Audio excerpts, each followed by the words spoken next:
Gary Payton and the Seattle Supersonics. Jay Peter with the Seattle Mariners and Jermaine Kearse. Cliff Averill. Dave Burleson. You're watching NorbCam. NorbCam. You're watching NorbCam. What's up, everybody? This is NorbCam coming at you on this wonderful Wednesday evening here in the Pacific Northwest. And man, it's just it's an interesting time of the year. A lot of stuff going on, yet not a whole lot going on Seahawks football-wise in terms of actual action, but a lot of off-the-field stuff happening. So we'll get all into it. Excited to hear from all you guys, hear your questions, and talk to you guys on the phone. As you know, just check out your screen if you want to call in, 515-739-1219, enter the code 696153, and you'll be put in the queue. And I will try to get to as many of you as I can. No guarantee that I will get to everybody, but I will try to get to you, especially those who are calling the show for the first time. And so, welcome to the chat, Caden Powell, Andrew Armorman, DH Lightning Bolt, Seahawks Fan 12, Anthony T, Caleb Christ, Ken Vnor, Jollywood 92502 Gaming, and the list goes on and on and on.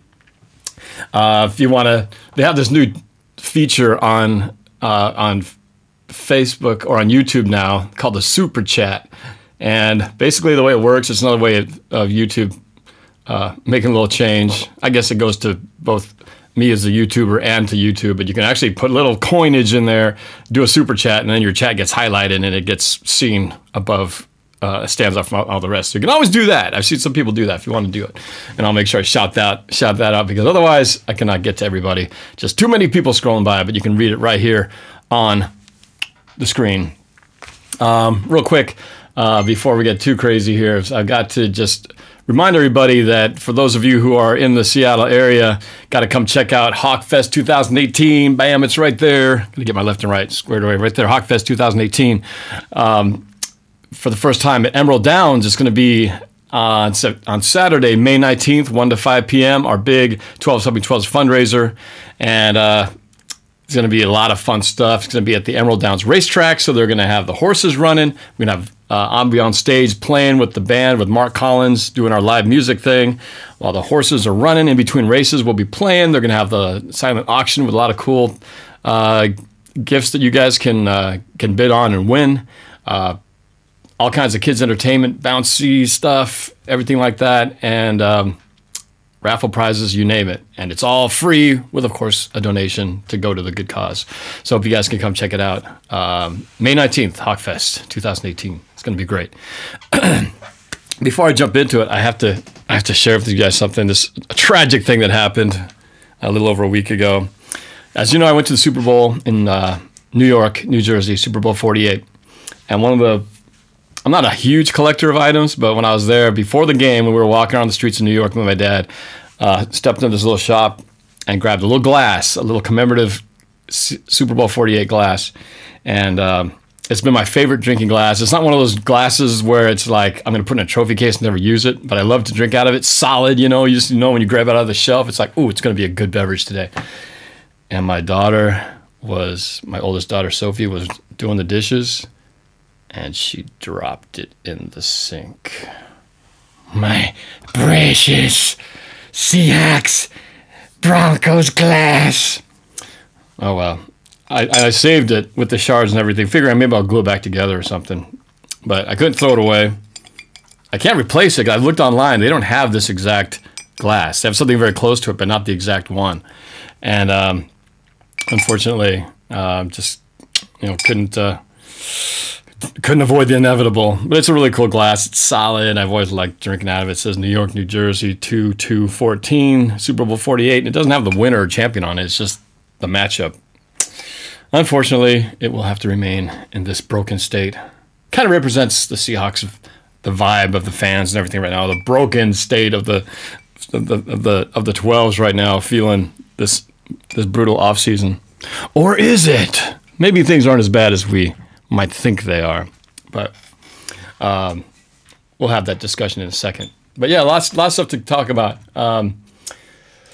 We got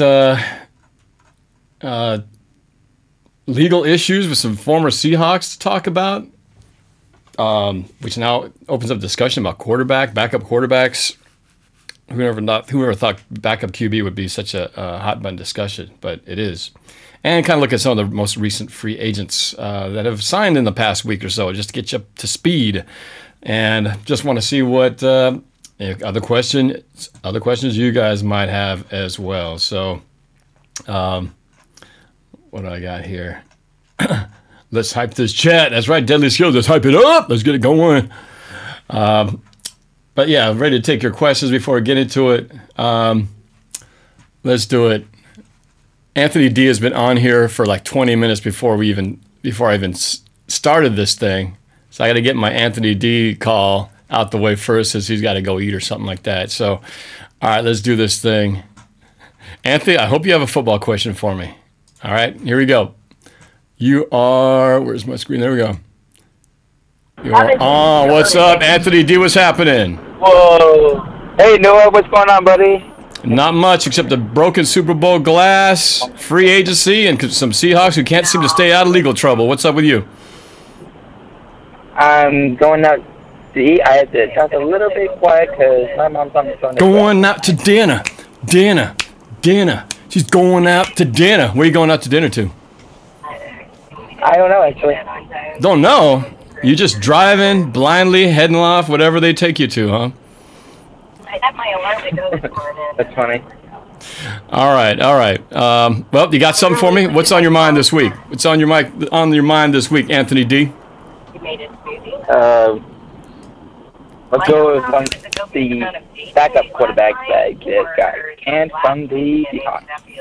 Oh, you're opening up the Trevon Boykin story, which I was going to get into. We have two Seahawks now who are in legal trouble, starting with Michael Bennett with his Super Bowl 51 incident that happened down in Houston, where he pushed a elderly quadriplegic lady who was kind of acting as a security guard, injured her and hurt her shoulder, and so now he's facing criminal charges of injuring the elderly. And then the Trevon Boykin situation, facing domestic abuse charges, some very violent story actually, where she claimed his girlfriend, ex-girlfriend, I believe at this point, claimed that he broke her jaw in a couple places and choked her and knocked her to the ground or the floor, and had all kinds of blood and everything. And so he's facing a situation right now. So yeah, we'll have to talk about that as to what is up with these guys. But yep. Pretty messy situation. So did you find out where you're going to dinner yet? Why don't you ask your mom? Right now, I asked her, but she said somewhere. It's a surprise. Pretty much. She claims it's somewhere we have not been in 4 years. Oh, nowhere in 4 years. And she said hi, by the way, buddy. Okay, all right. Say hi to your mom for me. Yeah. Hi, Norb. Hello there. Where's dinner? What's for dinner tonight? He's asking what's for dinner. You want to talk to him or something? Thousands of YouTubers want to know. Thousands of YouTubers want to know. If you want to say hi, say hi by taking a lead. And this is live TV at its best, ladies and gentlemen. Make it quick, because I got lots of calls waiting to get in here, dying to know what Anthony D is having for dinner tonight. Norb? Give me your phone. Oh, are you on YouTube? You are live on YouTube with Ask Norb. Who am I talking to? This is Kathy Johnson. It's Anthony's mom. Anthony D's mom. Well, hello. How are you? This is NorbCam coming at you. How are you tonight? Hi, NorbCam. I just wanted to tell you thank you for everything that you've done for my boys, and you are absolutely awesome. Oh, thank you. Thank you so much. I can always count on Anthony D to pop up whenever I have a call-in session and things like that. So he always has some funny. He always seems to have funny things to talk about, usually relating to dinner. So I always have to ask him what he's having for dinner, because that seems to be the topic. He usually doesn't have a Seahawk question. He usually has something related to where he's going to dinner that night. So where are you guys going? I'm gonna take him out to dinner, and we're probably gonna end up at Red Lobster.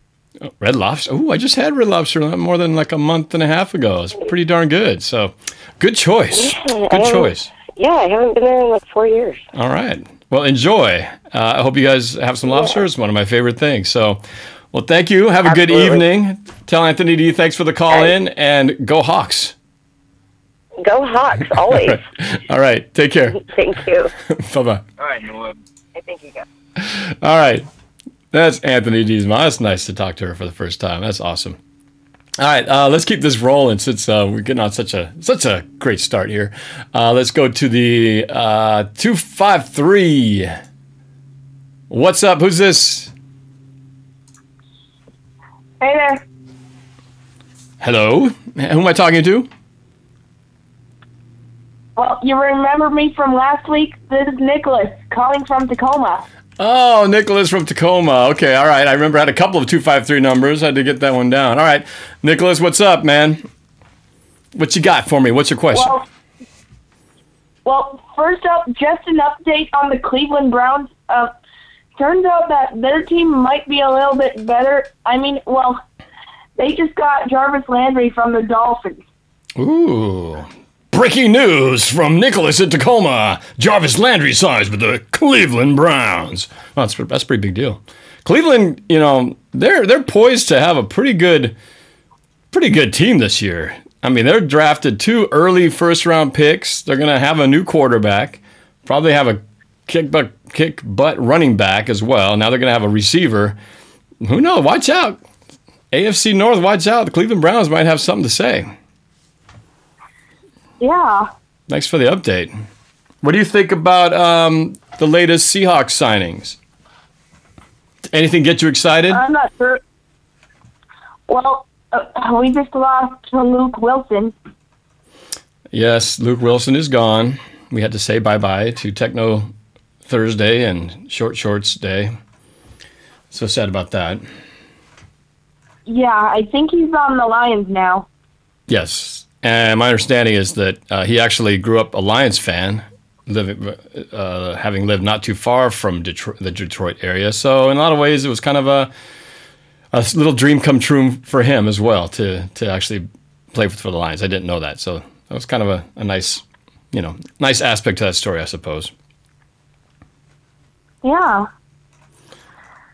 But we do have a few, since you brought up free agents, we do have a few guys who have come back. Like today, they just signed Justin Coleman, the cornerback, who's played very well this past season. He signed his tender with the Seahawks, so he's going to be back for the 2018 season. And we did get, what's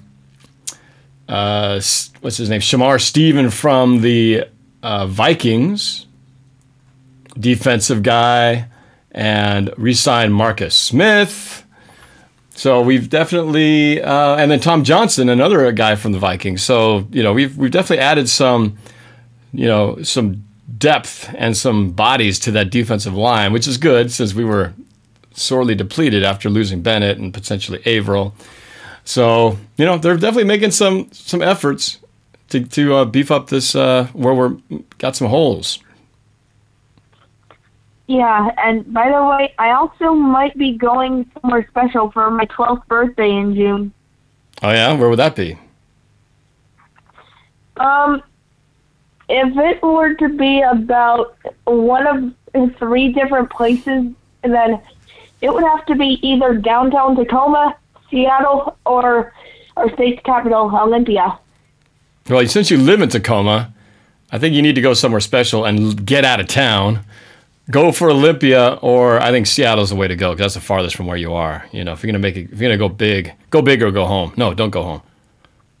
Don't go home. So go big. Go Seattle. Do it. Do it. Well, when I actually have my practices tomorrow, they're actually going to be after when I get home from school.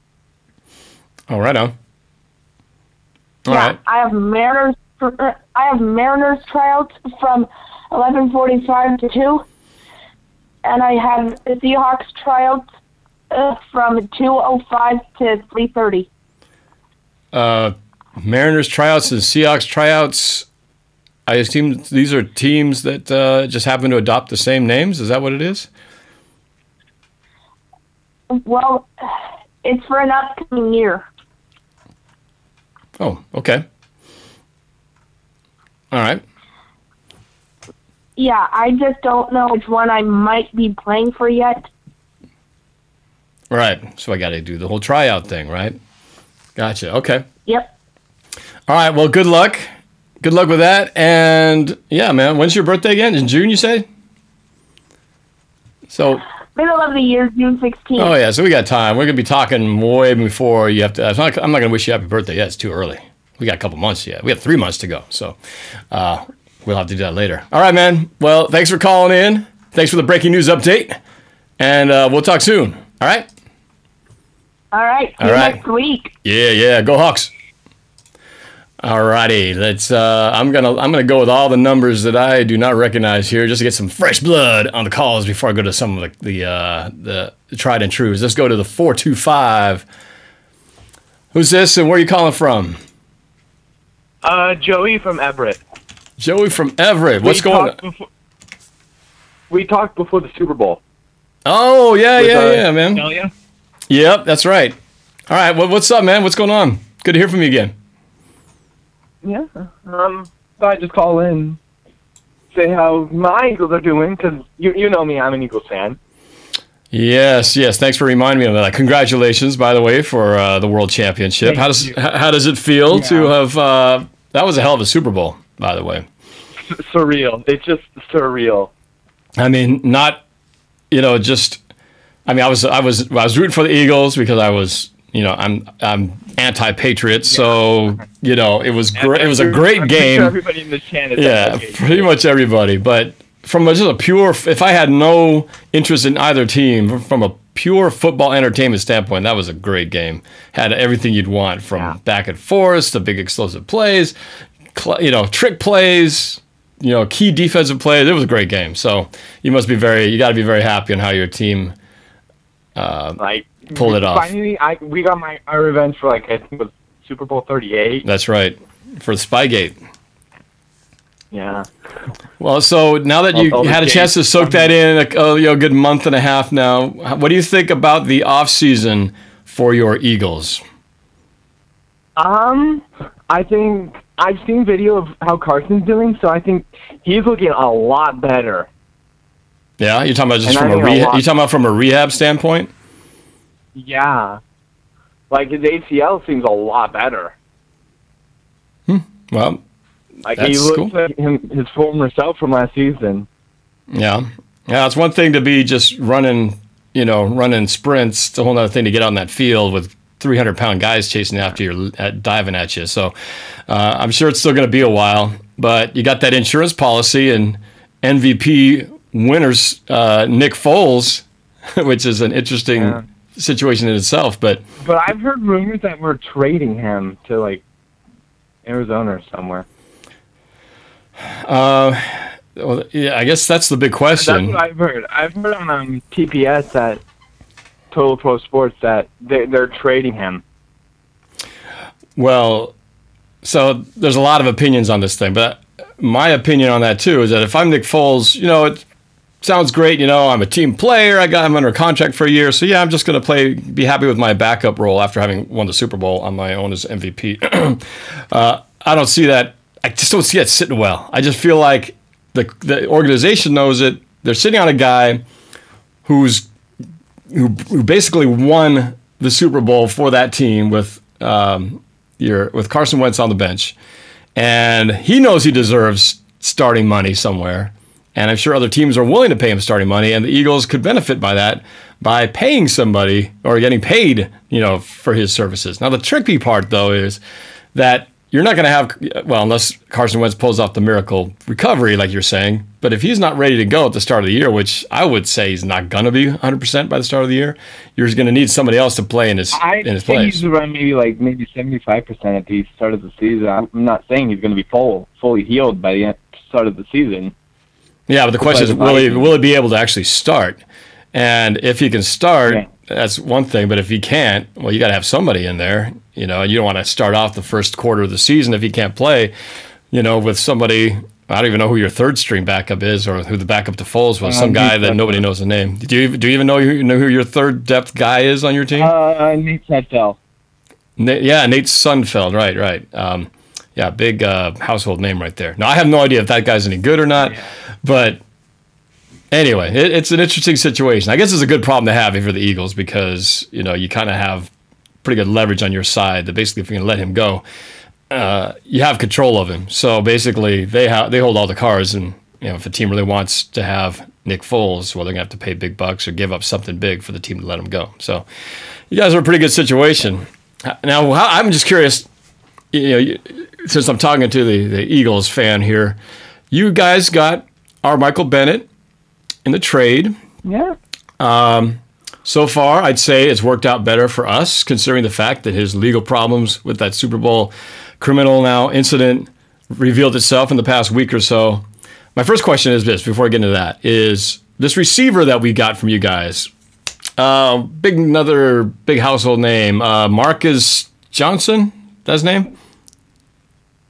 You know what I'm talking about? I think he was like I think that he's a backup. He's a backup because yeah. What do you know about? Can you tell me anything about that guy?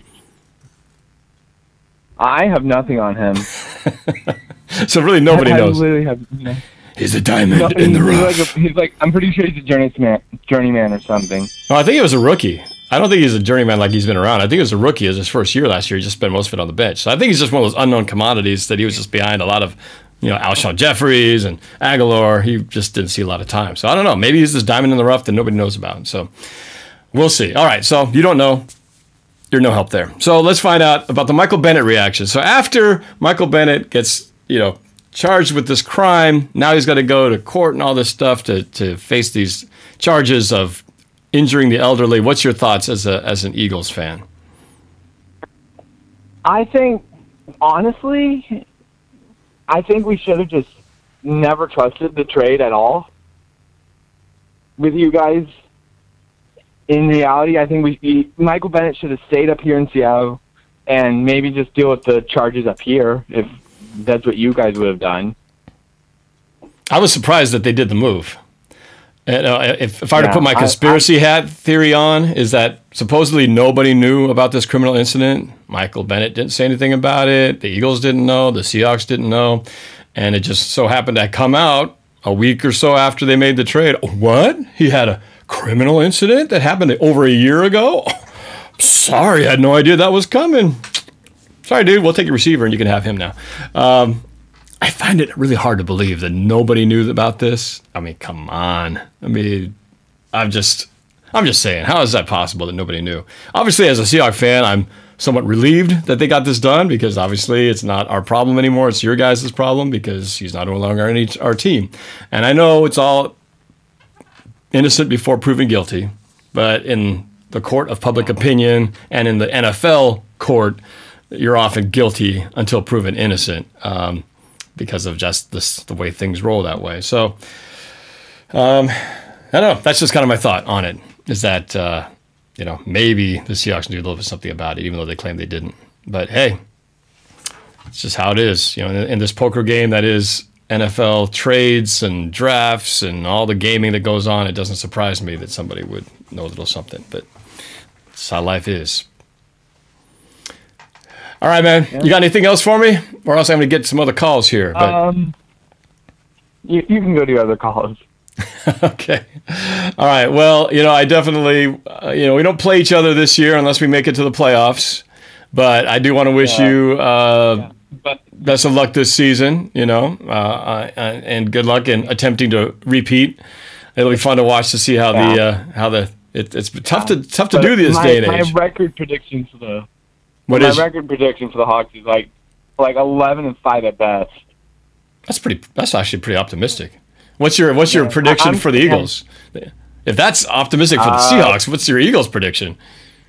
At best, I'm saying maybe 13-3 again. Yeah. Okay. You haven't gone too crazy overboard. Hey, you seem pretty level-headed that way. I'm okay with that. All right. Well, we'll see what happens, man. I'll take 11-5. I think 11-5 will get us a wild card. So. Yeah, and that'll get you at least the 4 seed, I think. Yeah, that depends. NFC West is looking pretty wicked, which we'll talk about in a sec. But all right, man. Well, thanks for the call. Appreciate it, man. Yeah, see you, Norb. All right, take it easy.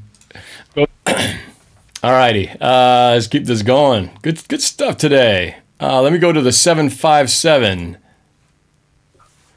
Yo, what's up? You're on with NorbCam. Who's this? What's good? My name is Anton. What's up, dude? Antoine? Anton. Anton, where are you calling from? I come from Virginia. Virginia. All right. Are you a Seahawks fan? Yep. All right. Seahawks fan in Virginia. How did that happen? I'm 17, but back when I was 4 years old, when I first started watching football, I saw Sean Alexander play, and I just fell in love with him. Oh, nice. I've been a Seahawks fan since like '04. I was going to say, it's been crazy because it's been crazy because like when we went to when we won our first Super Bowl, you know, everybody called me a bandwagon because the Seahawks fan from Virginia. You know what I'm saying? Yeah, right. But, like people who know me since I was young, yeah, they can vouch for me though. Yeah, that's right. Well, if you were, back in '04, that would be the time when Alexander was starting to hit his peak. So, yeah, that's cool. Well, you're in Virginia. You're in Virginia. You ever run into Cam Chancellor down there? I know that's his hometown. Nah, but his hometown is literally like 5 to 10 minutes away from me. Really? He has all kinds of events down there. I always see his postings on. He has this community event here and this community event there. I'm surprised you haven't run into him over there. Nah, I don't. He lives like where we live. It's a bridge and there's water between us. He lives across the water from me. Oh, okay. It only takes like 5 to 10 minutes to get. It only takes like 5 to 10 minutes to get to where he's from. Oh, that's cool. From my place. Well, so what's your thoughts, man? You got a question? You got what you got for me today on our state of our Seahawks right now? I think we digressed a whole lot this offseason. Yeah, you're one of those worried. You're one of the worried 12s who's freaking out about what's going on with our team, huh? Well, a little bit. I'm just hoping maybe the same thing that happened in 2012 can happen because, you know, we had a lot of unknown guys. They end up being great. I'm just hoping we can do that again. But I don't know. We lost a whole bunch of our players, like, who got us to our only Super Bowl in our, like, 40 years of being a franchise. You know what I'm saying? Well, and, you know, that was a very unique team. My biggest disappointment with that group was that they didn't get it done the year after. They could have repeated and changed the whole course of the team's destiny if they'd pulled off that 1-yard play in Super Bowl 49. Would have changed everything. But that's really my only regret for this team is that team, that core team that we'll never see together again with the Chancellor Sherman, Averill, Bennett, all those guys. To see him to have had 2 rings. They should have had 2 rings. They should have had 2 Super Bowls. And that's my biggest sadness. If we won that Super Bowl, we could have won about 4 or 5. I honestly think we would have won about 4 or 5 if we won that one. Yeah, you might be right. I'd say at least 3. But, yeah. I don't think no other team was as good. There wasn't no other team that was as good as us. Yep, it's a shame. I get bummed every time I think about it. But, you know, that's the reality. We are here where we are now. But I'll give you guys something to think about. For those of you, I have a lot of people who have been really freaking out about what's been going on in the free agency. And I have a buddy named Jeff who texts me all the time saying, "Oh, we're screwed. We're going to be 4-12 at the best. And we're going to, 2-4 or 2-6 in the division." Anyway, so I was looking back at our record. I was looking at our schedule, and I was looking back on it. And in the first half of the year, or at least the first portion of the year, we were 6-3, and we had just beaten the Eagles. We were 6-3, okay? And at that point, we had just lost Sherman. We had just lost Chancellor. I think those are the 2 guys. Averill was already out. So you're looking at the team now that was at that point, that was the team that we had lost those guys. Now, from that point on, we went on to go 3-4 and, you know, ended up being 9-7 and didn't make the playoffs. However, in those last few games, we only lost by, other than the Rams game, we got decimated. Every one of those games was a 1-score game. And so we could have easily, if we had a decent field goal kicker, we would have easily been 11-5, 12-4, with 1 guy. One kicker away from one kicker away. So if that tells you anything, the kicker who got cut for missing field goals. Yeah, right. From the Jaguars. I'm not so crazy head over heels about that guy either necessarily, but but when you think about that, that's a team that would have been 12-4 with a decent kicker. That's without Cam Chancellor for the last half of the season, without Richard Sherman, without Cliff Averill, And with Bobby Wagner being pretty much injured for like 2 of those games, not himself, you know? And so when you look at it that way, to go 3-4 with that, you know, situation, having really lost most of the games because of the field goal kicker, we weren't that bad. We've already seen what this team looks like without those players. And now they're just officially off the roster. I shouldn't say that. Cam Chancellor and Averill are not officially off. They're just future's questionable. But, you know, this team is not as bad as I think people feel like it is. They just feel like everybody else is overtaking them because we're seeing these monster signings with the Rams and the Ndamukong Suh and, you know, Aqib Talib and all these guys. I'm trying to figure out where they got all the cap money for all the players that the Rams got on their team. How are we broke, but they got all that cap money? All right, that's the question I seem to get asked the most: is how is it that Rams are able to afford all these free agents, all these big contracts, and Ndamukong Suh to a $14 million 1-year contract? Here's the deal: the Rams are going all in, right? Last year they were pretty good. Obviously they were good. They beat us, you know, and took our division away from us. But they were in the playoffs for the first time in a long time, and they got beat. They were one and done. I'm sure they didn't like that too well. But they already had a good offense. Their quarterback seems to be coming around. Maybe he's the real deal like he was as a first-round draft pick, number 1 draft pick. And now they're just saying, you know what, we want to take this thing home. And they're going all in. They're putting all the chips out there. And this is very much like Seahawks in 2013 because you got Jared Goff on the final year of his rookie deal. So he's costing them less than $3 million to be on the roster. Kind of like when Russell was in his rookie year. He was even cheaper because he was a 3rd-round, you know, pick. I thought this was the second season. Or, sorry, second season. I say he's entering his 3rd season. So, but he's still in that cheap mode of his deal, right? But when you've lost all these, you know, seasons and you've accumulated draft capital and you can turn those into more picks, and they've just slowly been, you know, like the 49ers, same thing. They got all this money because they basically got rid of all these, you know, veteran contracts and just started building it up. And now the Rams kind of did the same thing, but now they got all this extra money so they can do the same thing. So, you know, but they're doing it on a very much the Ndamukong Suh 1-year deal. That's an all-in. Let's get it this year. Kind of like what Seattle did, bringing in Sheldon Richardson at the start of our season last year. We were all in last year to try to get it done with those players. And obviously it didn't work out because of all the other injuries that we got. But it all started because of our number one draft pick getting into the ATV accident. We had to get Sheldon Richardson to replace him. But we went all in. It didn't work out. So then we ran out of all of our money. We had to get Dwayne Brown, you know, then because Jeremy Lane failed his physical, we had to give up another draft pick and bring him back to the roster. So all these things just added up to basically Seattle spending a lot of money, a lot of draft picks to try to go all in 2017, and it didn't work out. So that's why we're poor and without draft picks, and we're having to basically play in the bargain basement shopping area to make things work. So that's our situation. Well, I think we got a solid group of guys. They can. I mean, they already proved, half of the dudes on the team, they already proved they can play. So the only question I got is at the offensive line. A lot of people say we should draft a running back, but I don't think so. Because, like, no matter what running back you got, if they get hit every single handoff, as soon as they take a handoff, nobody's going to do shit unless you got Barry Sanders. Well, yeah, that's true. That's true. But I think we do. I think we're good at running back. I think Mike Davis. I was gonna be real mad if we didn't bring him back, but I'm glad we brought him back. I think Chris Carson and J.D. McKissick, they'll be all right because J.D. McKissick, he showed what he can do. He can do good. Chris Carson, he can do good. Mike Davis can do good. Yeah, I think those guys are all good. Mm-hmm. Yeah. I think we should still. I'm sorry, I interrupt you there. I still think we should draft. I think we should draft high an offensive lineman. But I think we should draft a running back as well. I mean, I like Chris Carson. You know, I think he did great last year, and I like all the other guys that like you mentioned.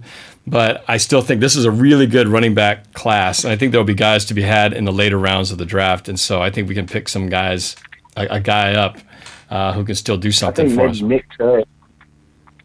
I would like Nick Chubb because he's a big bruiser. Yeah, like he can do that big running style that we had with Marshawn Lynch. Mm-hmm. But I think we need another receiver because I don't know what we're gonna do with Tyler Lockett and Doug Ball when they real small. I think we need another big 6'3" dude like we had Jermaine Kearse. Because I think we need another big dude. Well, we did get a big dude. You know, going back to our free agent signings, we got Jerron Brown from the Cardinals. I thought that was a great pickup for our receiving core. You remember that, right? A couple of weeks ago, a week and a half ago, I should say. That's a good pickup because Jerron Brown, he's a pretty big guy. If I'm not mistaken, 6'3", 6'4", something like that. He's a big guy, big yards per catch type of guy. Played all season last year with the Cardinals, so I think he's going to be a nice addition to our receiving core. I know we still got Tanner and Amar, but I don't know how them dudes made the team over Casey Williams when the offseason. I don't know how the heck that happened. Well, that was the big controversy when preseason ended last year. Casey Williams not making the team. Got picked up by Cleveland, but then he got released by Cleveland. I don't think he ever even ended up on a team by the mid-part of the season, right? I don't know, but I know the same. Like, remember when we had Chris Matthews? He ended up going to the Ravens, and they cut him. Yeah, and he was almost the Super Bowl MVP in Super Bowl 49. He's the one who got the onside kick in the NFC Championship against Green Bay. Made amazing catches in Super Bowl 49. Yeah, I thought, hey, we got our number one receiver. All of a sudden, he's cut. I was like, what? So obviously the coaching staff knows more than we know. But you just, he's kind of have to roll with it. But anyway, I'm with you, though. I'm nervous as heck. I guess I'm starting to feel a little more confident the more I see these free agent pickups. They're not big ones. They're not going to get the headlines like, the Sue signing or potentially Odell Beckham Jr. going to the Rams. I don't know if that's any truth to that rumor. Oh my God! If they get him, man, it's like, geez, Louise. But they want 2 first-round draft picks for that guy, supposedly. But New York does. Their weekend. The Rams, although they picked up a whole lot, they don't have no linebackers or receivers. They have no linebackers. They traded away. That's true. They got Alec Ogletree. They don't have any. So like. Yeah, they gotta fill them holes. They've got a monster line. I'm not sold on the 49ers either. I'm not sold on the 49ers. Yeah, they got to prove themselves. I mean, Garoppolo won 5 meaningless games last year, and And then on top of that, he just had 7 touchdowns and 5 interceptions. That's not that good. Right. No, they're drinking all the Kool-Aid over there for Jimmy Garoppolo. We'll see, because everybody's going to get the book on him too. So at some point, they're going to figure him out, and he's going to have to adjust to the league too. So, it's going to be interesting though. Like I said, we got reasons to be optimistic. I don't think we're as bad a shape as everybody thinks we are. But the other thing, and one more point about the Rams, is they're getting a lot of these high-ego, big personality guys on a team. It's going to be interesting to see if they can manage them all. Because, you can assemble a dream team of talent and big name here, but to get them to all play together to where they can be a winning combination, it's not a guarantee that just because, you get all these expensive parts doesn't mean that some of those parts are going to be, playing well together. So, there's just no guarantee because they have to gel together, and you never know how these personalities are going to jive and get along. What was that? Same thing happened to the Eagles when they had their dream team. Exactly. I remember Vince Young, I believe, was the quarterback who said, "Yeah, we're going to the Super Bowl." Called it out the year before. Michael Vick. He was the backup. They had Michael Vick started. Yeah, that's right. That's when he just got out of prison. He got out of prison. Yep. So. Yep, dream teams don't guarantee anything, but it's gonna be a challenge. Seattle's gonna have to find a way, and I think we just have a lot of surprises. New coaching staff, new players. We're gonna be like the underdogs, which I kind of like because Seattle does better as the underdogs, to be honest. So I like the way it's shaping up. Our expectations are low, so we won't be disappointed. So, all right, man. Anton, it's good to talk to you, man. Appreciate the call. Good stuff today. All right. Good talking. Call in next time, man. Anytime. I got you. All right. Go Hawks. All right. Let's go to the 575. No, let's see this. Yeah, 575. Yo, what's up? Who's this and where are you calling from? Mexico. New Mexico? And what's your name? Logan. What is it? Melvin? Logan. Logan. Have you called in before? You sound familiar. I might have, but I'm not sure. Not sure. Okay, well, we'll just say it's your first time calling in because you're not sure. So, anyway, what's up, Logan from New Mexico? Yeah, I assume you're a Seahawks fan, right? Yep. Okay. What's on your mind? Just how what do you feel about that Rich Sherman trade? Oh, the Richard Sherman trade. Well, I've said for a while now, months leading into this, that given the fact that there was a lot of strong speculation about them trying to trade him at Big Four last year, that never panned out. And then as I started looking ahead to this being the last year of his contract, he had a big cap hit, and then the injury, it just felt like to me that that was inevitably what the Seahawks would probably have to do because of the just contract and everything like that financially, that they would probably end up having to do that. I didn't really want it to. I don't think any fan really wanted to, but the reality was is economically, I don't think the Seahawks had much of a choice. Plus, I think there was some things going on off-field, sideline issues and things like that that probably weren't exactly playing in his favor. So I think that's why I actually understand why the Seahawks decided to let him go. It's disappointing because you think about the memories and the big plays he's had to help bring Super Bowl 48 to us. But for the 49ers and Sherman, it's really a low-risk deal for the 49ers and a pretty kind of have-to-earn-it contract for Sherman. Because basically all he's really guaranteed at this point is $3 million to sign.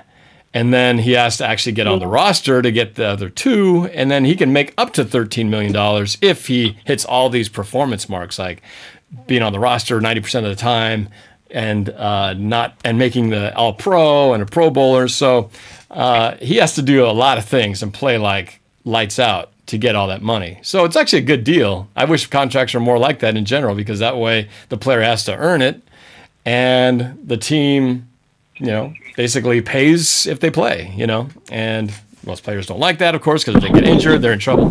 But that's kind of what it is. And since he was coming off an injury, there wasn't a whole lot any team was going to give him much for when you're in a point where you just don't even know when you're going to come back on the field. So I guess kind of a long answer to your question. That's my thought on it. From a business standpoint, I understand all that. Emotionally, it's hard to still swallow the fact that Richard Sherman is no longer a Seahawk. And it'll be very hard, as much as I can understand it and logically reason it right now, when I have to watch that first game with Sherman in a 49er uniform running around defending against Russell Wilson and our guys, it's going to be hard. I mean, not going to lie to you, it's going to be hard to watch. Yeah. What do you think? Are you a Sherman fan? No, like I'm like a Russell Wilson fan. Yeah, so you weren't that disappointed when he had to leave? No, he was.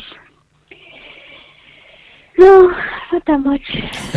I didn't like him as when he was a Seahawk. Never drank the Kool-Aid. Even though he got the tip that sent us from the NFC Championship game against the 49ers to make it to Super Bowl 48?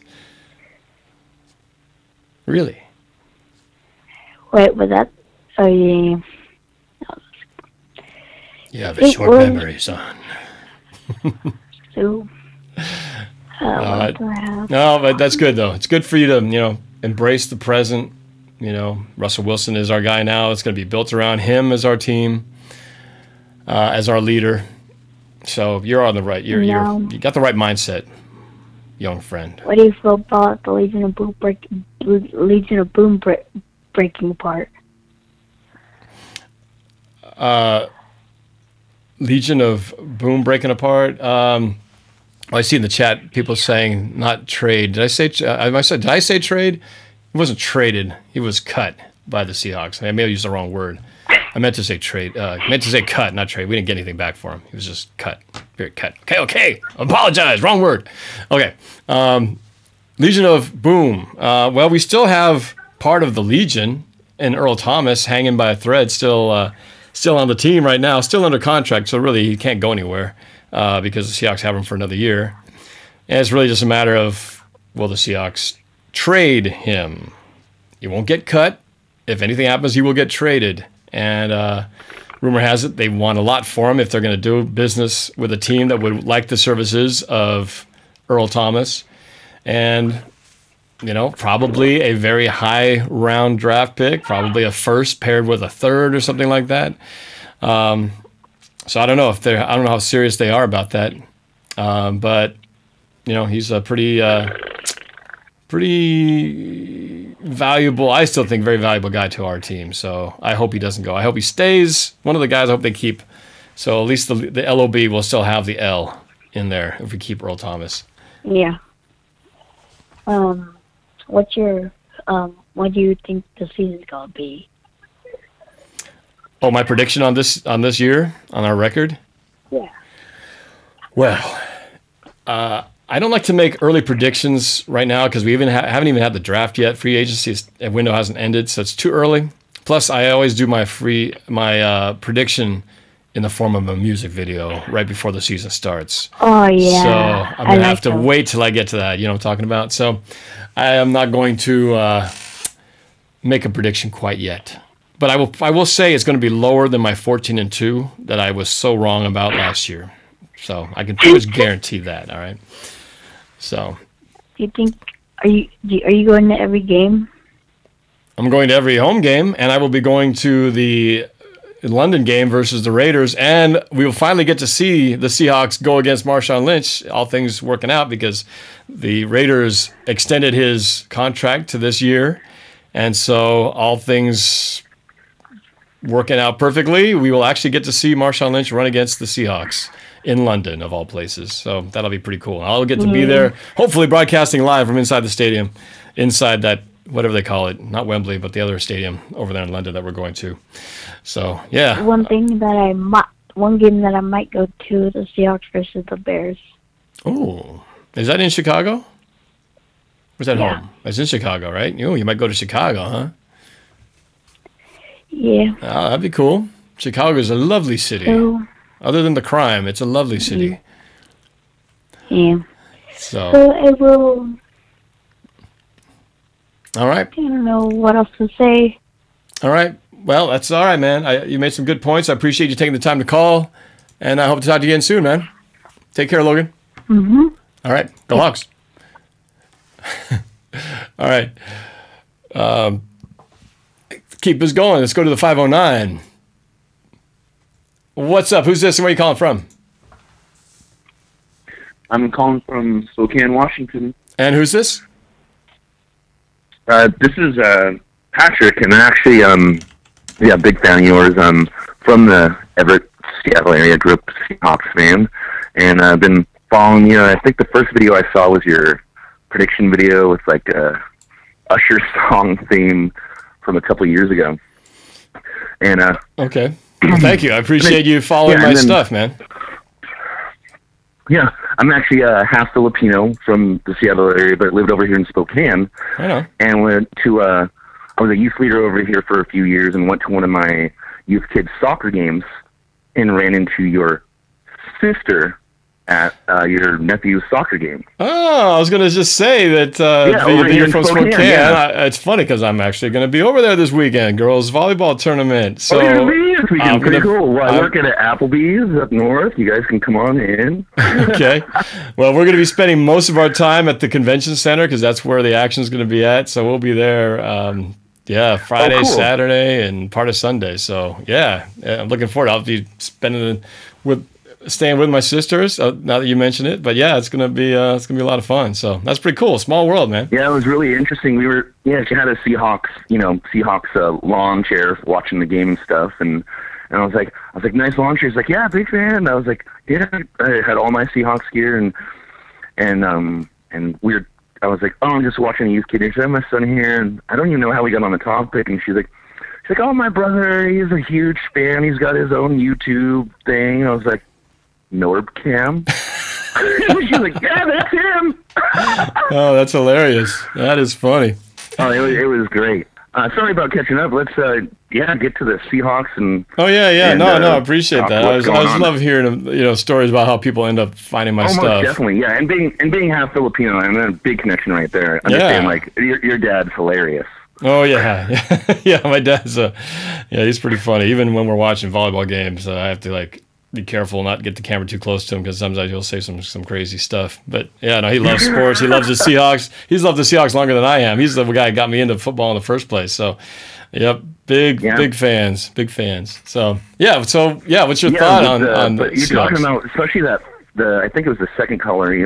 Kind of a worried. Oh, we've digressed, and all this stuff. And and I love your points on well, last year we were 2-3 games kicks away from 2-3 more wins, like you were saying.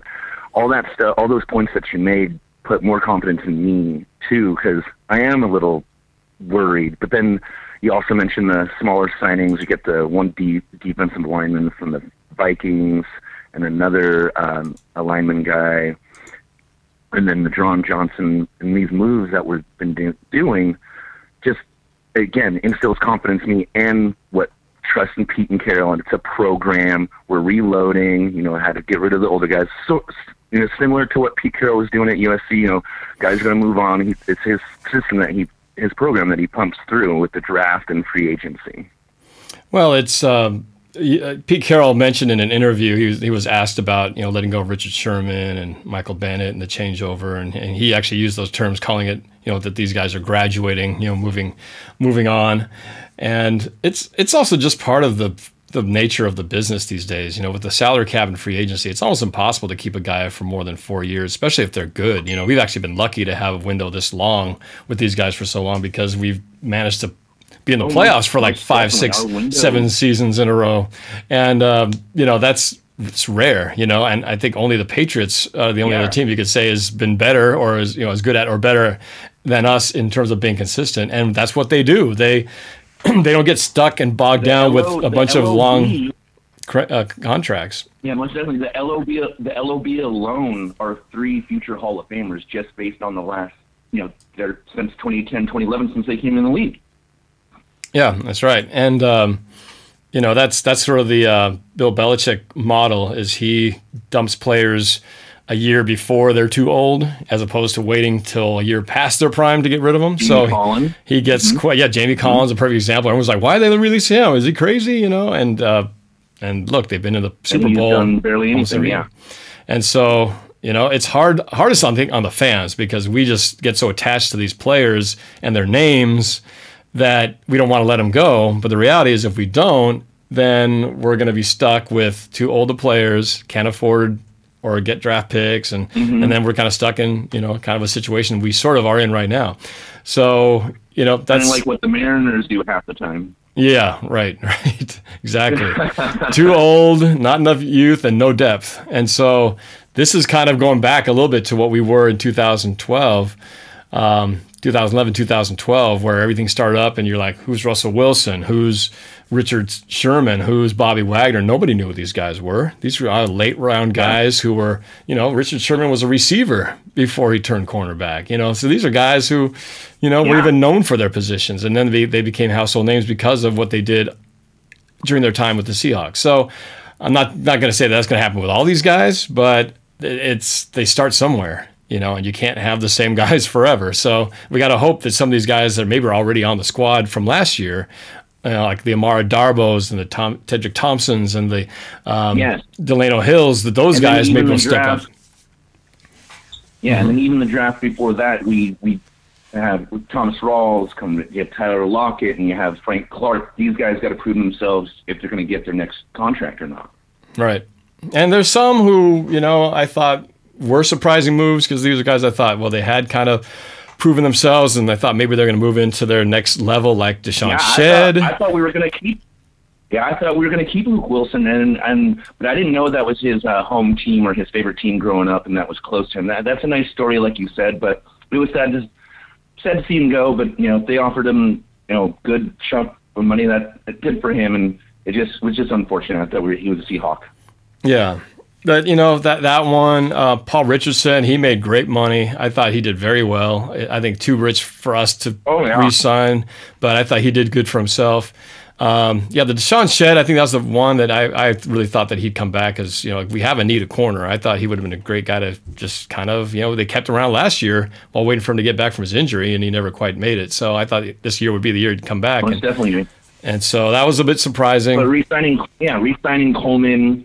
That's a good move. The young kind of, that's a good move. And I follow Shaquille Griffin on Instagram as well as you, and just his motivation stuff and the teammates with the younger guys. He's like, the LOBs, he's like, the original members, maybe a couple members may be gone, or MIA, what have you. But I'm really excited to see this new, younger LOB and because Shaq's already he's great. He's for sure. He was great. Cemented.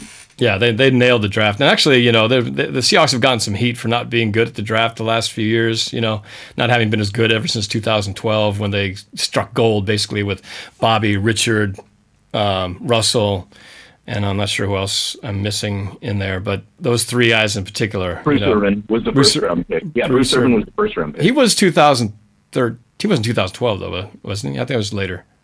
Bruce Irvin came later, didn't he? Oh. Or was he? No, wait, you're right.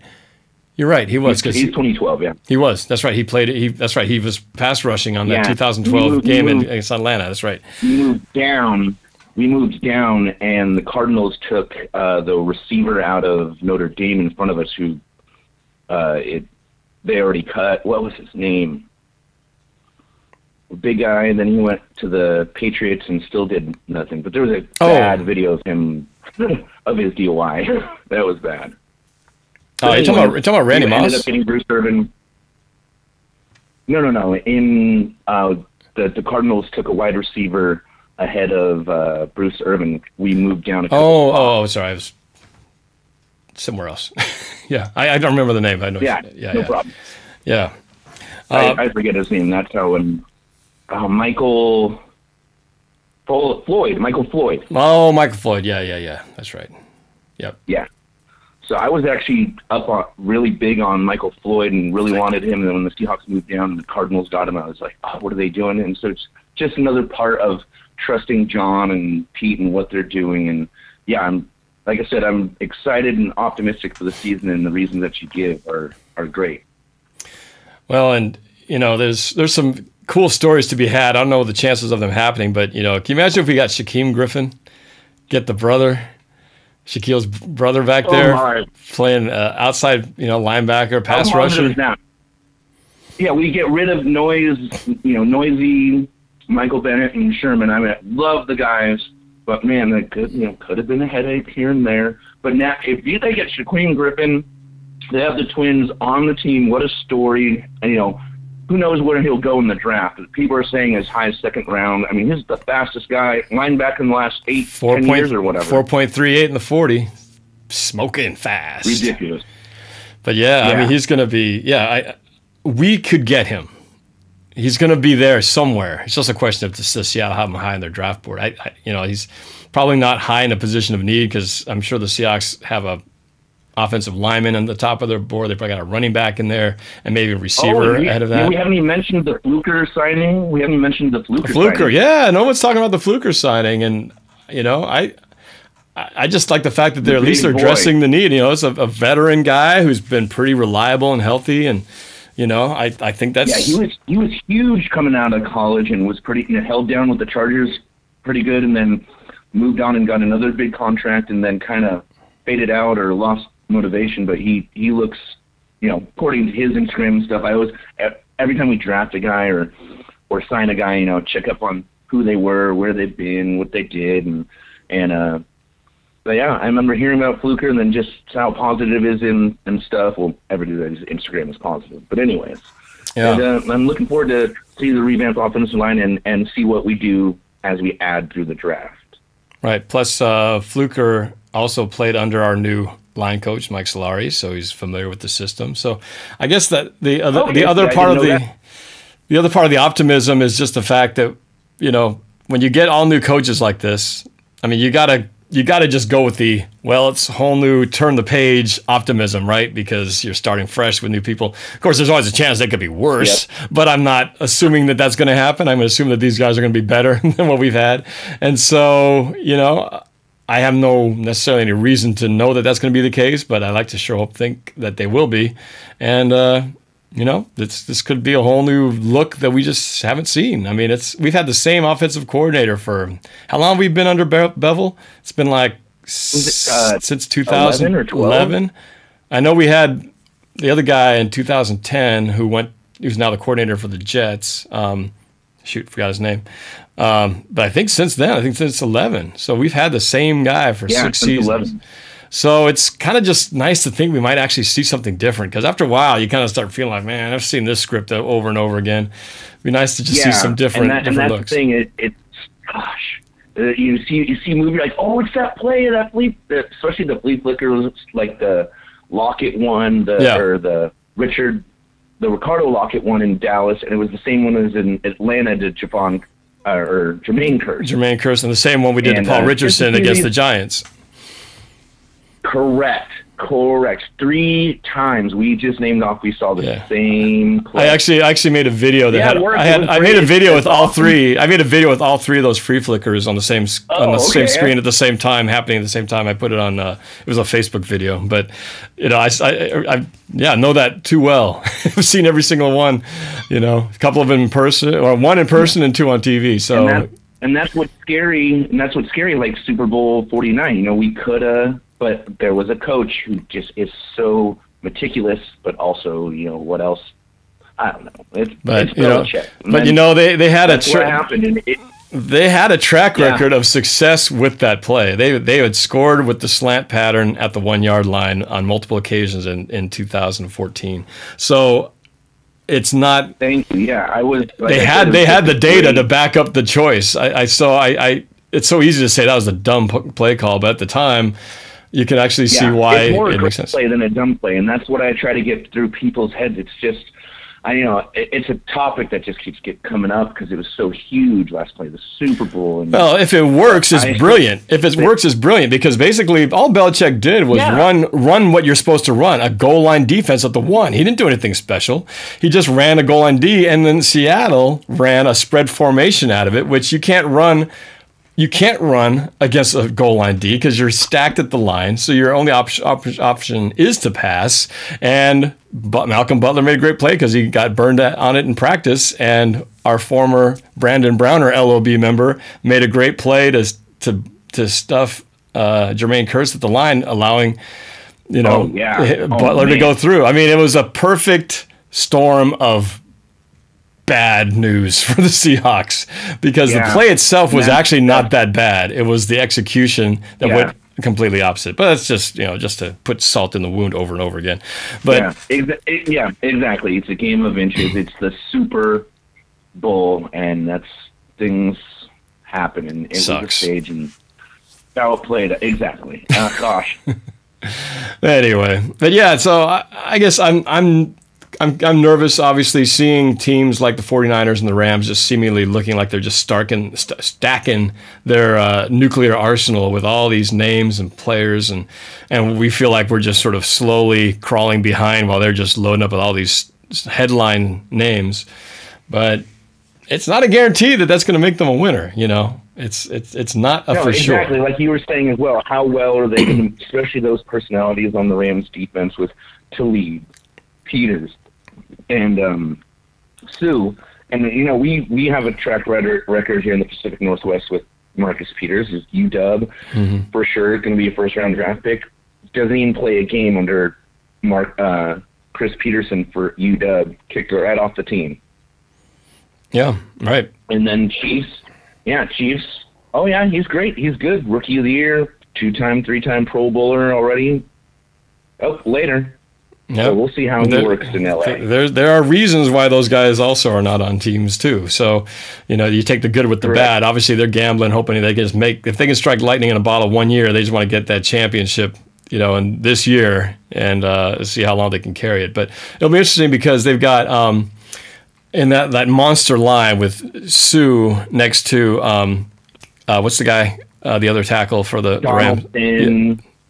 Yeah, Donaldson and the Brockers and I mean, just you can't double team one because you can't leave the other one alone. So I mean, that's just gonna be a nightmare for any team that has to play them. But Sue is getting paid like $8 million more than what's his name again? The other tackle, Aaron Donald. Aaron Donald. Yes, thank you.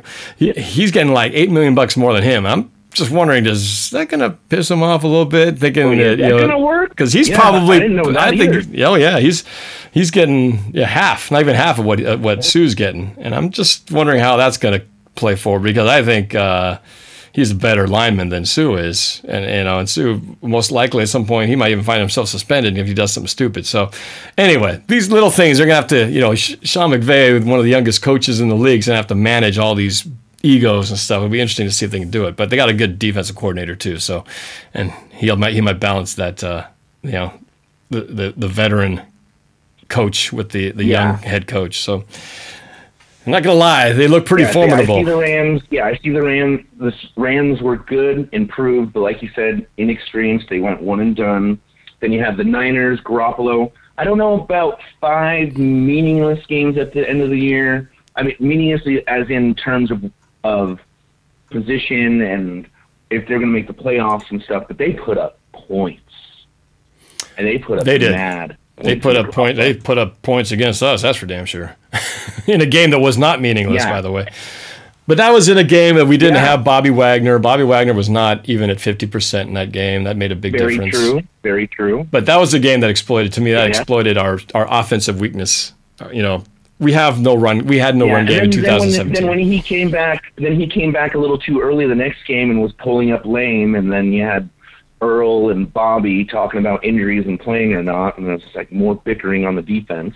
Yeah. And so it's just like, hope this works out with, and just the new team. Like I said, I'm excited to see it. But yeah, the Niners probably got better, and then the Cardinals. I don't know. They're the Cardinals. Yeah. Right. Yeah. So we'll see. Hopefully we can surprise everybody. Let the other teams have the headlines and the limelight and all that for a while, but maybe they'll implode on themselves and we'll just kind of sneak on by. We'll see. A lot of off season left to be had, so I think there's plenty of things to come that we to get excited about. So, well, hey man, it's good. Most definitely, yeah. Thank you, Norb, very much, and great call, catching up and getting to first time caller and finally on the phone with you. And in town this weekend. I'll hit you up on the Facebook or I'll talk to you soon. Thank you much. Yeah. And if I'm ever at that Applebee's that you spoke about, I'll look for you. For sure. We'll go Hawks, and I'll call back soon, and right. We'll see you on the social media and YouTube and stuff. Sounds good. Thanks. I appreciate you, man. Take care. Go Hawks. Go Hawks. Yeah. All right. Good stuff tonight. I'm glad I'm getting all these new callers in here on the show. So let me go to, this looks like a 310 area code. I think this is California. Let's find out. What's up? Who's this and where are you calling from? Are you related to Kim Jong-un, you stupid chink? Okay, that's nice. All right. I haven't had a call like that, actually, ever. Actually, I'm surprised I don't get more like that. But it's nice to know that ignorance and racism are still well and alive in this great nation of ours. Okay, moving along. Let's go to 702. The 702 code. What's up? Who's this? Where are you calling from? I'm calling from Las Vegas, Nevada. All right. And who's this? Troy. Troy from Las Vegas. All right. What's going on, man? What's on your mind? Well, first, it's nice speaking with you. I'm a huge fan. Well, thank you. I appreciate that. Have you called before? Your voice sounds familiar. No, actually, I haven't. I tried calling a few times, but something came up and I had to hang up. Oh, I'm sorry I didn't get you through, but I'm glad you made it this time. What's happening, Troy? What's on your mind? Hold on a second. I'm sorry.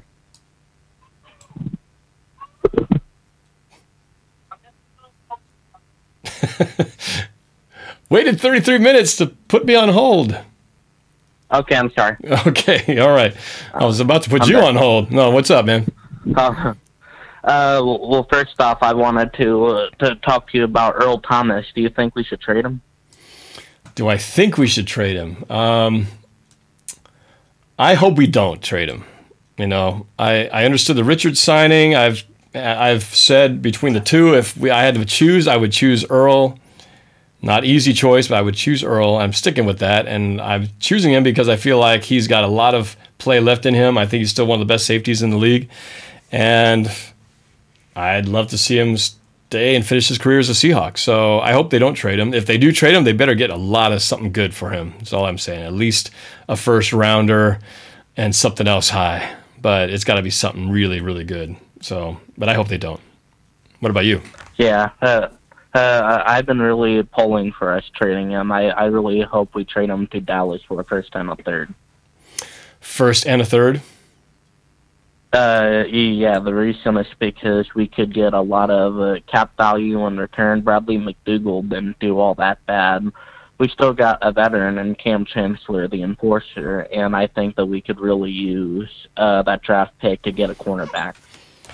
Well, that's true. We could always someone like that. We could always use the draft picks, and that's the part of me that feels like, well, if they are going to let him go, that is the part that I would see the benefit to, assuming they use that trade or that draft pick wisely. But you brought up Cam Chancellor, but there's a very, I'd say, less than 50% chance that Chancellor makes it back on the field this year. So I wouldn't really put much stock. But we signed Maurice Alexander. Yeah.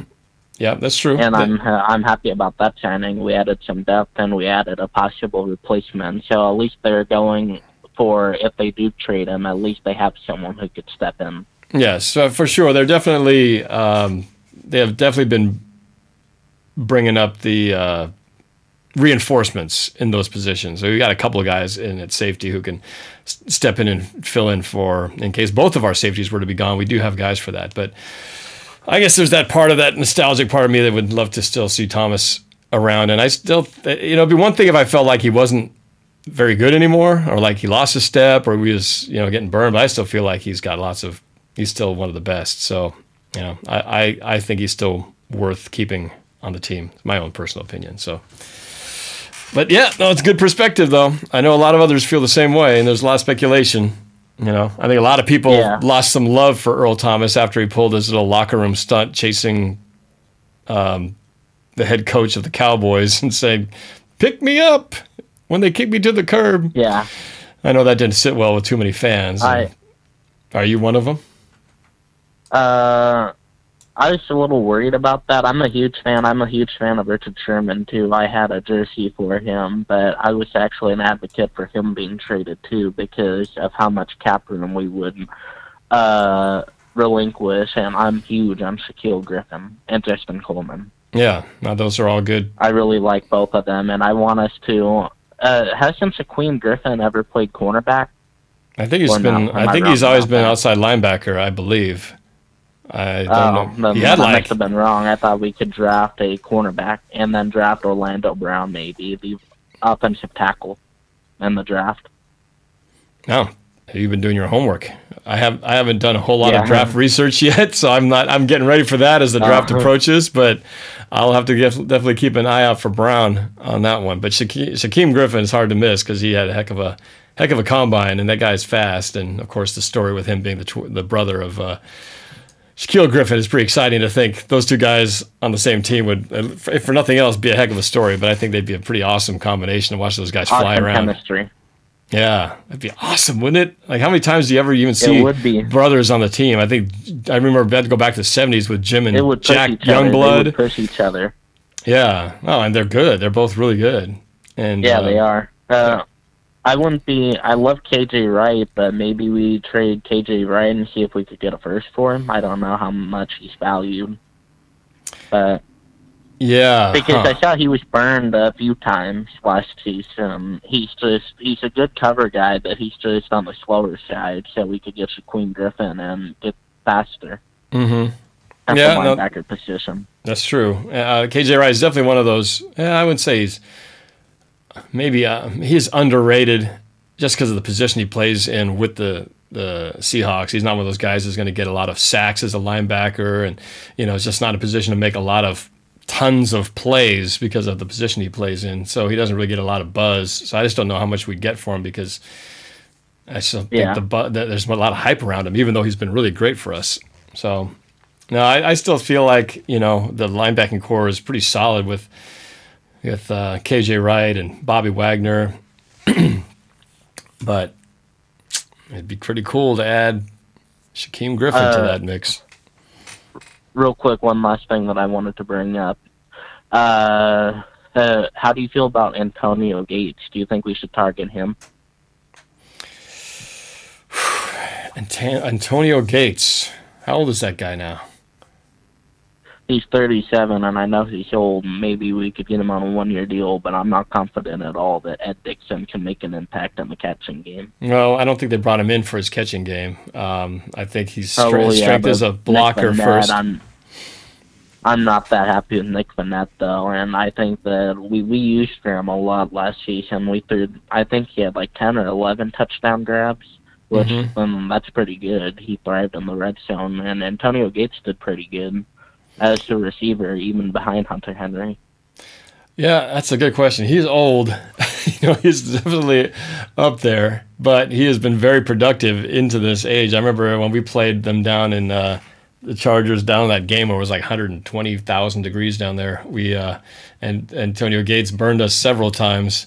It was the Antonio Gates show, if I'm not mistaken. I think he scored like 2 or 3 touchdowns against us. But that was 2 seasons ago, maybe 3. Can't remember. I think 2014 season, if I'm not mistaken. Anyway, so yeah, I don't know what he's up to now, but I know I agree with you. I feel like we do need one more tight end in there because we lost Graham and Luke Wilson. We've only replenished one.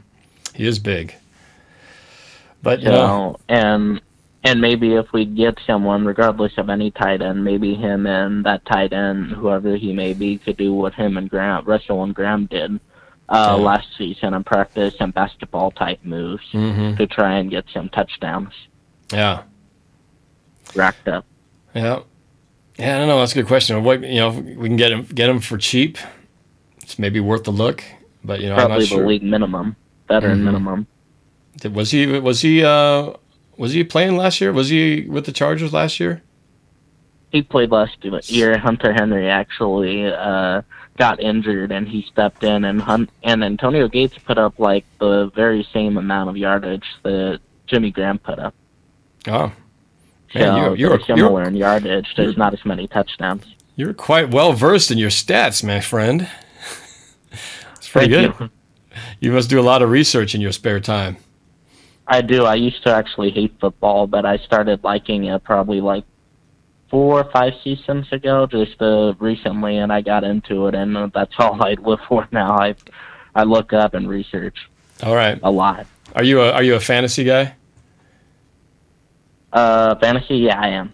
I was going to say that research has got to be going to some good use. So very yeah, cool, man. So last year I actually started out the first half like 0-5, 0-6. And then I made like a 6-game winning streak, thriving on the just free agency. Like I picked up some guys on waivers, and I made a comeback. Oh, pretty good, Troy. Well, you gotta call in. Okay. No, I appreciate you calling. You got to call in again because I appreciate your insight, man. So, all right, man. Okay. Thanks for your call. We'll talk again soon. All right. Go Hawks. Thank you. All right. Let's go to Brandon over in Minneapolis. Brandon, what's going on, man? Yo, what's up, Norb? What's happening? Yo, Norb, I'm actually in LA right now. Oh, you're in LA. Minneapolis. Yeah, Brandon is in LA. What are you doing down there? Oh, yeah, it's just spring break for my school, so I'm just down here for the week until Saturday. So. Okay. So what are your plans you're going to do while you're in Los Angeles? Well, I'm going up to a Dodger game on Friday. So. Oh, nice. For their yeah. And then right now I just got off playing basketball. A couple of my friends, but yeah. Okay. Yeah. So you got a few LA Rams fans down there who talking a lot of smack? Nah, we actually have a lot of 49er fans, actually, at the basketball court. Yeah, I saw this one guy in the elevator. He saw my phone case, which is a Seahawks case. He was like, "What you doing being a Seahawks fan?" I was like, "Well, we beat you guys the past couple times. I don't know what you're doing being a 49er fan." He's like, "We got the new era coming up." I was like, "Yep." That's this Rams thing. Yeah, I love how they're, the Rams, they had a good season last year, so they can talk if they want, but the 49ers, they haven't proven anything yet. Yeah, they look like they got the potential to, but they got to earn it first. So they haven't done anything yet. Yeah, I heard about the Rams news and all that, and I'm nervous, man. You got that good front seven over there in LA, but I mean, it's going to be tough now to win this division, but I'm hoping maybe we can pull off a good signing and maybe just stay with him, because I know we still got the quarterback edge. Because Jared Goff to the season, but yeah. I mean, if Aaron Donald or Ndamukong get injured like week 3, week 4, maybe we're good then. Get like a torn ACL or something. Well, you got to go to the torn ACL plan. Let's see. How can we beat the Rams? Somebody tear his ACL. That'll do it. Yeah, no, it's gonna be pretty tough, you know. But hopefully, if we can just find our running game. We haven't had a running game in two years. You know, we got to get a decent running game. And I'm telling you, man, our offense could just be so much. We haven't seen our offense really in full on all of cylinders because we haven't had that running game part, part of it going on. So we've been so starved for running game. I think this defense would look this offense would look so different if we can just have it doesn't have to be an awesome running game. It just has to be a decent running game. And I think things will be so much different. And I guess I'm optimistic with all the changes in the coaching and the line coach and these new players we're bringing in that something's got to improve. You know, we didn't improve. We actually got worse from 16 to 17. I can't see it getting any worse from last year to this year, knock on wood. So, you know, I guess I'm optimistic that that'll change things. Yeah, it's going to be tough if we get to the playoffs because you're going to have teams like Minnesota and you got the Rams and the Eagles are going to be back in it. But, I mean, Michael Bennett, that was kind of a good trade now because... Yeah.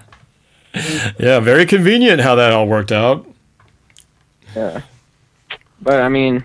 No wonder they didn't want to... Yeah, no wonder they didn't bother to check out other options. They like Philadelphia. You know, I remember that they said the Patriots were looking to negotiate maybe a better offer than the Eagles for Michael Bennett. They're like, oh, no, we like the trade with the Eagles. We want to honor our handshake agreement.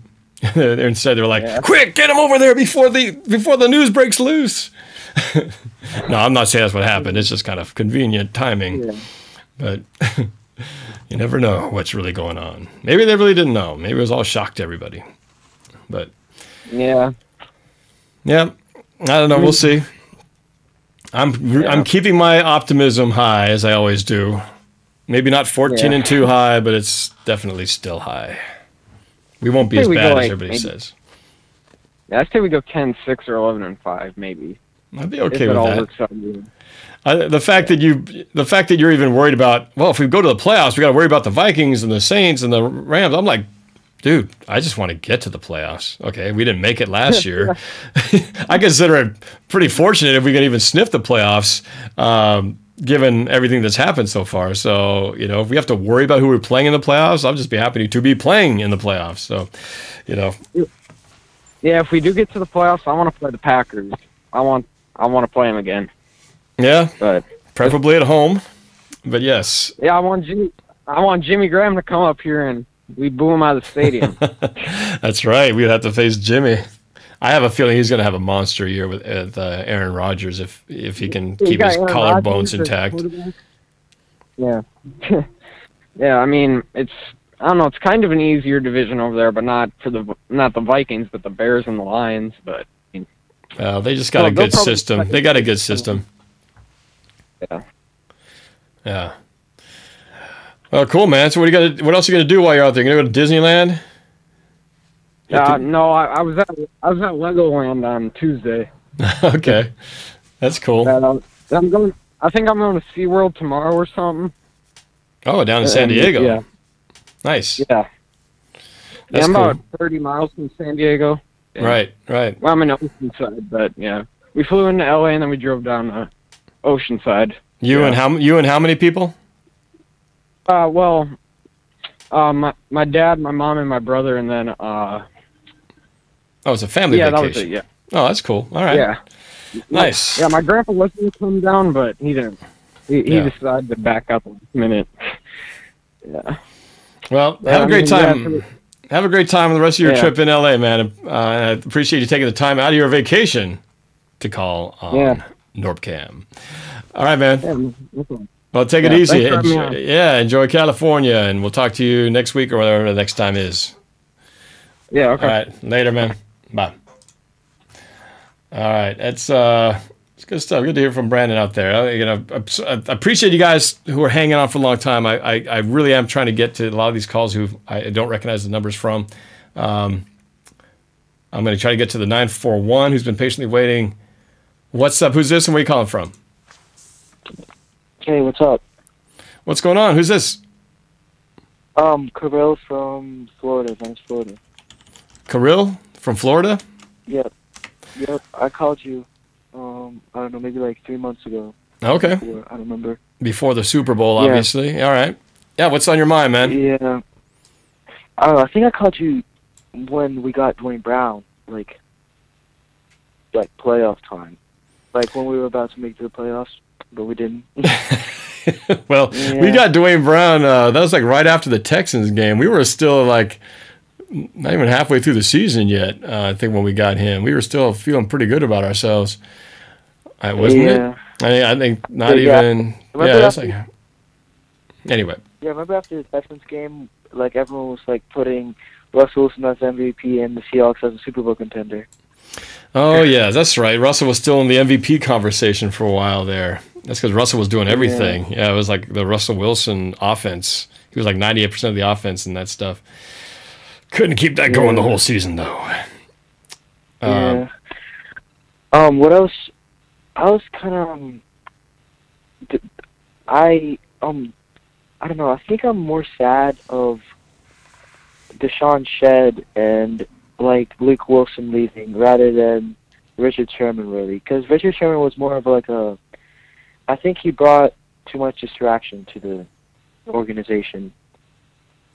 Unlike Deshaun Shedd and Luke Wilson, who actually were very valuable pieces to our team, especially in like the 2016 season.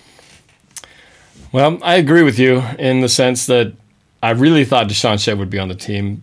Luke Wilson, I figured it wasn't like it was going to cost a lot to keep the guy on, so I thought they'd keep him on as a depth and kind of speed to the tight end position. So I was disappointed when he was let go. So, I'm with you on that. I think with the Richard Sherman thing and Michael Bennett, again, the conspiracy theory parts aside, did the Seahawks have a feeling like we needed to get rid of these guys either because they were becoming a distraction or were they starting to turn fans off from the team because of their antics, particularly Bennett with his protests and stuff? Hard to know if that was a strong part of the decision. I'm sure it didn't help in them if they were teetering on, well, should we keep him? Should we let him go because of contractual reasons? It certainly probably knocked it over the edge to just say, well, maybe it's just time. But I'm like any other fan, though. I get attached to the players, and you think about all the things they've done while they're with our squad, and you think about them with another team, and it just sort of feels like, it's just, like an ex-girlfriend, dating, some old friend of yours or something. It just doesn't seem right, So that's always going to be the part, though. As long as you're a fan, unless you can keep your passion and objectivity or subjectivity out of it, and which is almost impossible because that's why you're a fan, right? If we were completely objective and weren't biased to your team, you wouldn't be a fan of a team. You'd just be watching the games by numbers alone. But because we get wrapped up in the players and the colors of our team and what they do for us and the names that and all those memories that we have, it's hard to let those go and see them make new memories with somebody else. But that's just that's just the business. Yeah. I would think that if like Bennett or like if Sherman goes to the Hall of Fame someday, I would think that he would go in as a Seahawk, assuming that the bulk of his career is behind him and that he doesn't have as many years ahead of him. I mean, unless he goes and wins 3 Super Bowls with the Niners all of a sudden, maybe that would change it. But I just can't see. I would still think that he would eventually, if he does go down that road of greatness, that he would be a Seahawk.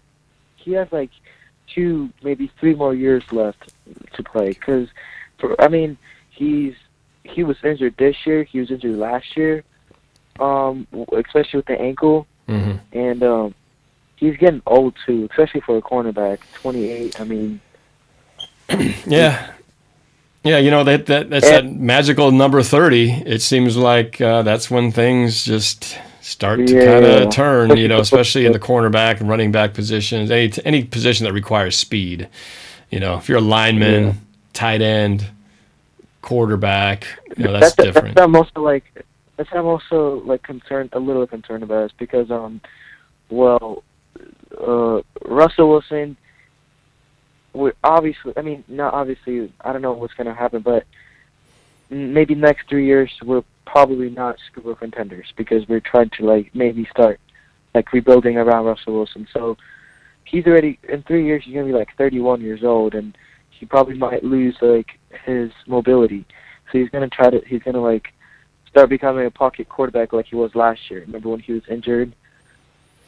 So yeah, well, I don't think we're planning to be irrelevant for the next 3 years. I don't think it's going to take that long. The biggest difference is that, you know, if you look at the Seahawks, when Pete Carroll first came on board in 2010, they made all those transactions, tons of moves, record number of personnel moves. And then we had an off year in 2011, mainly because we didn't have a quarterback. In 2012, you know, we got lucky and got Russell Wilson. That changed everything. So that changed what was probably a 3-year window if we were not to have Russell Wilson, became a 1-year window because Russell came in and basically changed things quick. So I think as long as we got Russell Wilson there, I think that turnover, while right now I think we're seeing a defensive turnover more than we are necessarily on the offense, because all of our key personnel guys on the offense are still pretty much the same since there aren't that many. It's, you know, we're talking about Russell Wilson, Doug Baldwin, Tyler Lockett. Yeah. You know, I mean, those are really all that's kind of the left key components. Our offensive line is still kind of a thing that we're figuring out, and we haven't had a run game. So, you know, our core is very small, but it starts with Russell Wilson, and that's the biggest one that makes a difference on how quick a franchise can turn around. I mean, the Rams and the Niners have waited years for their quarterbacks. You know, they had to miss out on almost 10 years of playoffs for the Rams and the Niners, you know, after Kaepernick went down, they sucked big time, but now they got a quarterback and now there's hope again. So, you know, I'm glad we have that one piece. I mean, if we had to lose everything, you know, I'd let go of anything as long as Russell Wilson stays. Yeah. Do you know, is Jermaine Kearse going to be a free agent this year? Because I don't know if the Jets signed him to a long-term deal. That's a good question. I don't know. That'll be interesting too, because we pretty much we lost Sheldon Richardson, so we pretty much gave away Kearse for nothing. Right. To the Jets. Yeah, I don't know how long his deal was for. Yeah, I thought he's going to be back for another year, but I don't know if he's actually officially with the team or not. If Gangrene David was on the line here, he could probably talk to that, our resident Jets fan. But yeah, I'm not sure. He's been doing well for them, though. It's funny. He's had better productivity over there the first year with the Jets than he's had his whole season, or his whole career here at the Seahawks, amazingly. I don't know. The play that he made against the Packers in overtime, I don't know. Kind of it saddened me a little. Getting Sheldon Richardson not really performing as well, and then losing Kearse. Well, that whole thing, you know, that kind of epitomizes part of the whole what went wrong with 2017. It started with our number 1 draft pick getting into an ATV crash and basically wasting our number 1 pick. We bypassed a lot of great players to get this one guy who was supposed to be the linchpin of our defensive line, and he goes and wrecks himself and becomes unable to play football. That started a cascade domino effect of things that just basically messed up a lot of our whole season, because instead of having him there, they had to replace him. We get Sheldon Richardson in his place. Yeah, he's not great. He's not awful. He's just okay. But we had to make all these sacrifices to get him in there. We don't make the playoffs. I think the hope was that, well, we want to get in the Super Bowl this year. We get him in there on a 1-year deal. The year's over. We don't make the playoffs. And then they don't even re-sign Sheldon Richardson. So what do we get And Nothing. after all that, we have no number 1 draft pick playing. We have no Jermaine Kearse. We have no Sheldon Richardson, and we have nothing to show for that. Nothing. So that whole thing, we're completely empty-handed, and we essentially lost 3 players for losing 3 players and getting nothing in return, including no appearance in the playoffs. Malik McDowell is still technically with the team. He's technically with the team, but he could come back. But right now, I haven't heard word zero. I haven't heard anything that makes me to believe that he's going to come back and contribute to the team. And maybe this is a big secret. They're going to just shock everybody. And hey, guess what? He's back and he's prime and ready to go. But it just doesn't look good from the outside. It almost feels like it's over before it even started. I mean, in college, he had like 4 games with the Michigan State. He had 4 games that were just amazing. Everyone thought he's next to Myles Garrett, and then he kind of stopped producing, and then he went off again like two games, and that was his junior year, and then he came back senior year and not really produced that year. Well, and then he went. There were questions about work ethic. I'd heard that he sometimes would take plays off, and it wasn't completely solid, but that had nothing to do with what happened. It was really a fluke deal. It wasn't like they were looking at all the things and going, well, he does take some playoffs. He did have some good games, but I'm just concerned that with that work ethic, he might get into an ATV crash and make himself unable to play for the rest of his career. I mean, it wasn't like they were going to see that coming. It was just bad stinking luck. Yeah. He didn't want it to happen.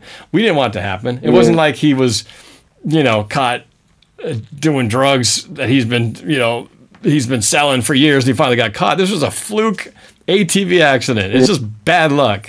And unfortunately, it just messed up everything. If the Seahawks knew what was going to happen, obviously, they would have completely redid that whole draft, and we would have somebody totally different. Probably somebody starting, being a stud, doing something, either as a defensive position or an offensive lineman. We could have had, I think, Cam Robinson on our offensive line, who was a huge part of, I think, the Jags. Yeah. And I've heard him credited a lot for their run game. We could have had him,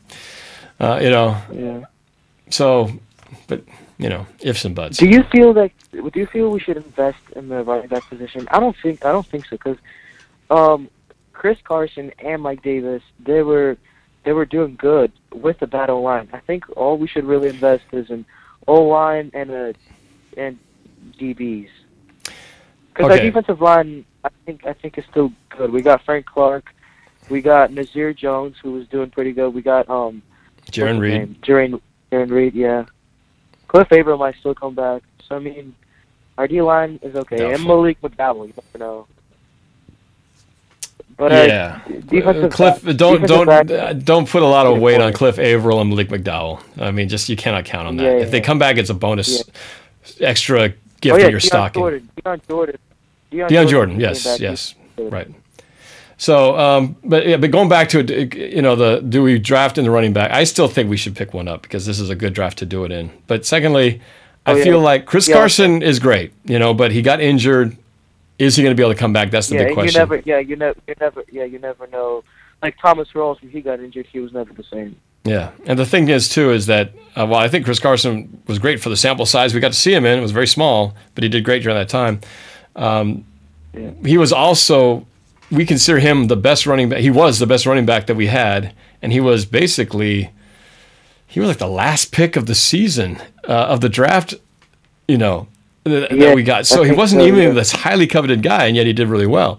So, I think he could be great. We definitely have no risk in keeping him around and trying him out, but I think we should try to get something even stronger to just see if we can improve on that, because I think also the whole thing with Mike Davis, we had been so without a run game for 2 straight seasons that it's like being in a desert and you're so dying of thirst and hunger that you just see like this sip of water, that water tastes like the greatest thing you've ever had because you hadn't had anything up to that point. So Mike Davis seems like the greatest thing in the world.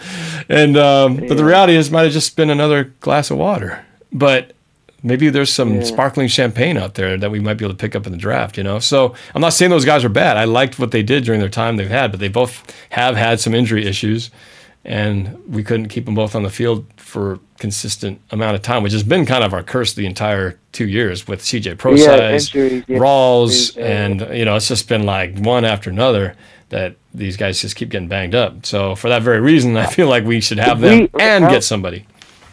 Just not Eddie Lacy. Who's our fourth wide receiver right now? Like, because we got, we have Doug Baldwin, Tyler Lockett, Amar Darba, and the tall dude. Oh yeah, we got Tanner McAvoy, and now add to that Jerron Brown, and then the new guy that we got from the Eagles in the trade for Bennett, Marcus Johnson. Yeah, he's more of a special team. Well, he was a special teams guy for them because it was his first year, but that doesn't mean he can't play receiver for us. Yeah, true. He just hasn't done anything yet. What I'm saying is CJ Pro Size might go back to his roots, where he started playing football as a wide receiver. He was never actually running back, so maybe we can convert him back.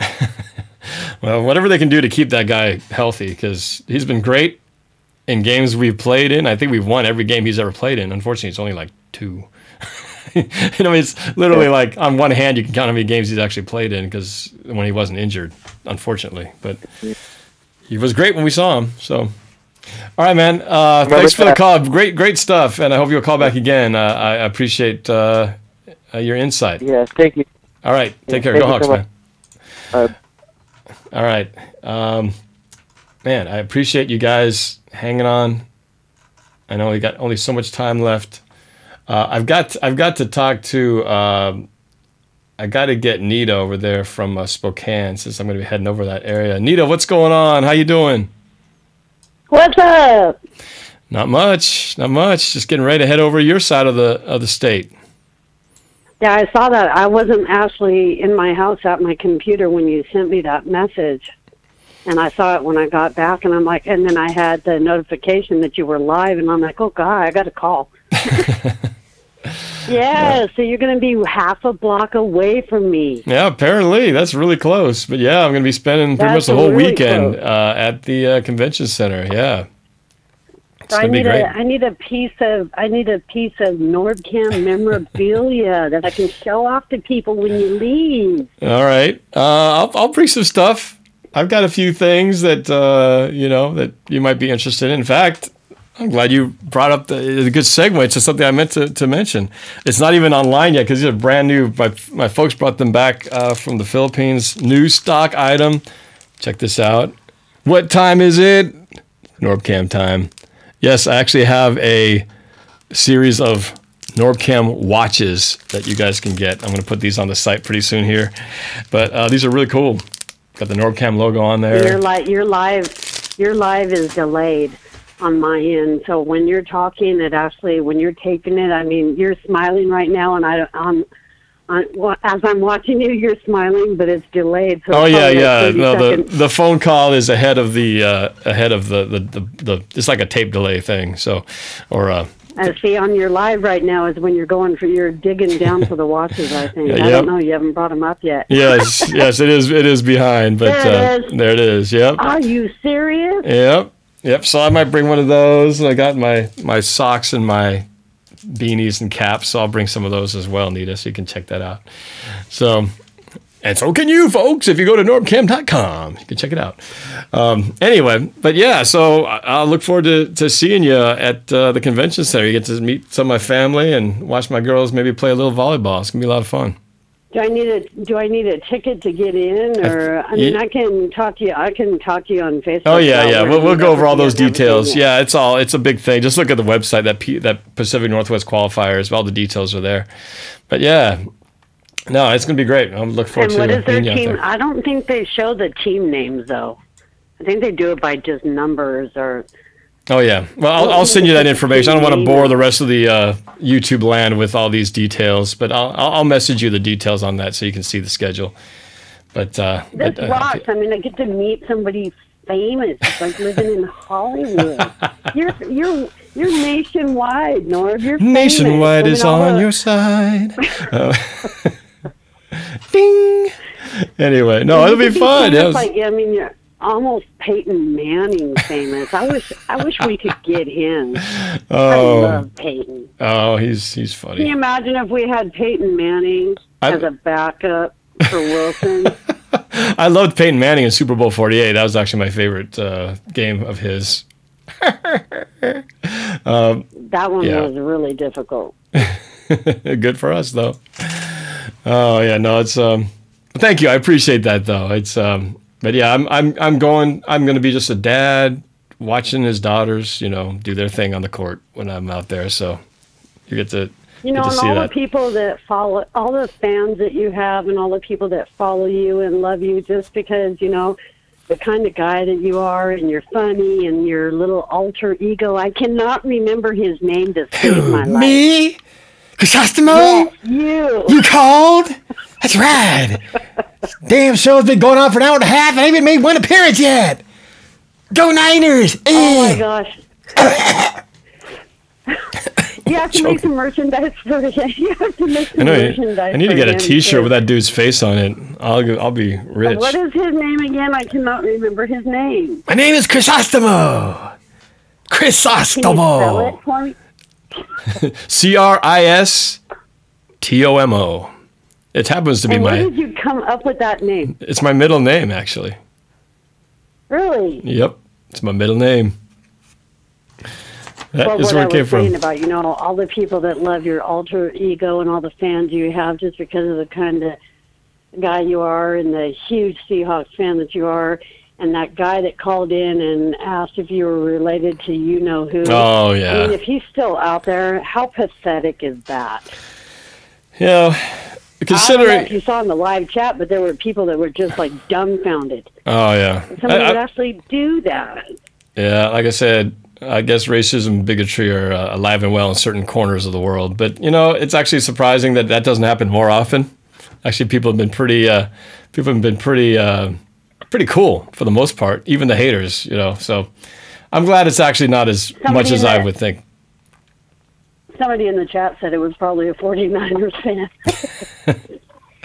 Yeah, maybe. I think that was an LA number, I think. I'm not sure, but that's okay. You know what? When it comes to YouTube, I've learned I have to grow a very, very thick skin because people will say and do whatever.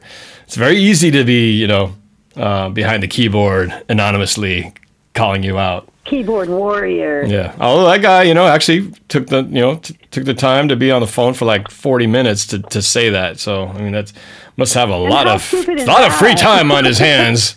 I'm going to wait 40 minutes so I can say this one dumb thing. Great use of time management. So did you see the stuff about Kaepernick floating around? I can never call him Kaepernick. I always have to call him Kaepernick. I think you responded on my post. I think you responded on my post after I had put the news out that Trevon Boykin had been arrested for the domestic abuse charges. And I said, maybe Kaepernick doesn't look like such a bad idea after all. And I think you're all over that saying, no, not Kaepernick. But, me? Oh, yeah, I think you did. Did you respond on my Facebook post about that? On one of your posts, I put, I vote Norb for backup quarterback. Yeah, I saw that too. I saw that agreed with me too. Except I never played quarterback. Actually, I played quarterback once in my third year of Little League football. So, I have had a little bit of experience. To do it twice. Yeah. 49-year-old You're not a YouTuber what was that? Plays quarterback for the Seahawks. Was that 37-year-old 39? 39? No. I'm talking You're 40. Really 39? No, no I'm 49. What? Oh, yeah. You're not. Yes. Actually, no, I'm not 48. I will be 49. No. I will be 49, believe it or not. Yeah, I'm putting my age out there. Putting my age out there. Yeah, no, I've been around here a long time. Asian people don't show their... That's right. We've got them Asian fooled. people don't show their age. That's right. We got to mend the mystery. You know that? Yes, actually, I am fortunate to have the Filipino genes tend to hide a few years. So yes, I've been told that. People have been surprised. Your father doesn't look very old. Nope, he's almost 80 though. But he's still kicking. kicking very well. Hopefully Really? that can get 78. Yeah, 78. Yep. Wow. Not spring chickens, And but is yes, he- to keep him our and- youthful Are him and mannerisms. your mom coming with you? Whole fam. Yep. We'll all be there. The whole family's The coming? whole family will all be together cheering them Your on. dad will be here too. My dad will be here too. Jeez. Yep. We're gonna have the whole posse. Posse Do will you run have any Broadway. idea what time? These people over there in here in chat. I mean, we're all talking about. I mean, it's just like a private phone call. I know. If you're like, we're gonna talk to the Seahawks here. There's like a bunch Thank of us. God we still have. Because I only have like we 8 still have minutes left Wilson. here. Yes, thank God we have Wilson. Baldwin, Wagner, Thomas, Lockett. Yeah, no, we still got talent. This team is still very talented. People forget. Like I said, we still were. have Tama. Yep, we could have been 12-4 last year. People seem to forget that, despite the fact that a lot of these key players that we don't have now were gone through about halfway point of the season. But they got to improve that running game. That's the biggest thing. We get that running game going, whole different ball of wax. I'm telling you. But to lose Boykin the way we lost him, and I was just sad yesterday. Well, it just befuddles me. That's it's just it. like, I know it's innocent until proven guilty and all that. It doesn't look good, though. And I'm just saying it's like, Boykins, this isn't his first time with trouble with the law. He's had a few things that have happened. So, sometimes the pattern tends to just sort of catch up to itself. But it's just too bad because the guy's talented. And his waste, it's a waste of talent. It's like he's got this lottery ticket of physical skills and ability to play in the NFL, and then he might be flushing it down the toilet with something that he can't control himself. It's just too bad, man, So. DUI last year, I think. Mm-hmm. DUI last year. Yeah, smoking he had some weed or something. I don't know. It's just, yeah. Anyway. These guys have to realize that there's, young boys and girls that look up to them. Yeah, that's the other side of it. And then they don't. And then they don't understand, so we're the ones that get stuck explaining it to them. And but these guys, I don't even think they're thinking about it at this point, because right now they're only in their 20s. They're still young people in this world who are still trying to figure their stuff out. So I don't even think they're thinking about the role model aspect. I think they're just still trying to get their own lives together, and unfortunately, not quick enough to get things fixed to avoid getting into trouble that might end up costing them their careers, which is just really too bad, especially for Boykin. I mean, Bennett, he's kind of in the later years of his career, and maybe this whole thing will work itself out. But Boykin, yeah, it's just it's too bad. Similar thing that happened with what's his name, number 7, our former backup quarterback. Why am I forgetting his name? Tavares Jackson. Remember, he got into something domestic in Florida, pulled a knife on his wife and threatened her, and Yeah. I never saw what happened with that, but he was a former Seahawk at that point. So what's up with these backup quarterbacks? I guess I joked about the Colin Kaepernick thing just because Colin Kaepernick, the worst thing he ever did was take a knee. He's never actually been caught doing anything, an issue. Although there was that time after the Super Bowl where he was in a little bit of situation with a young lady in an apartment, and there were some investigations going on. People have kind of forgotten about that story, but anyway, don't need to get into that. That's old news.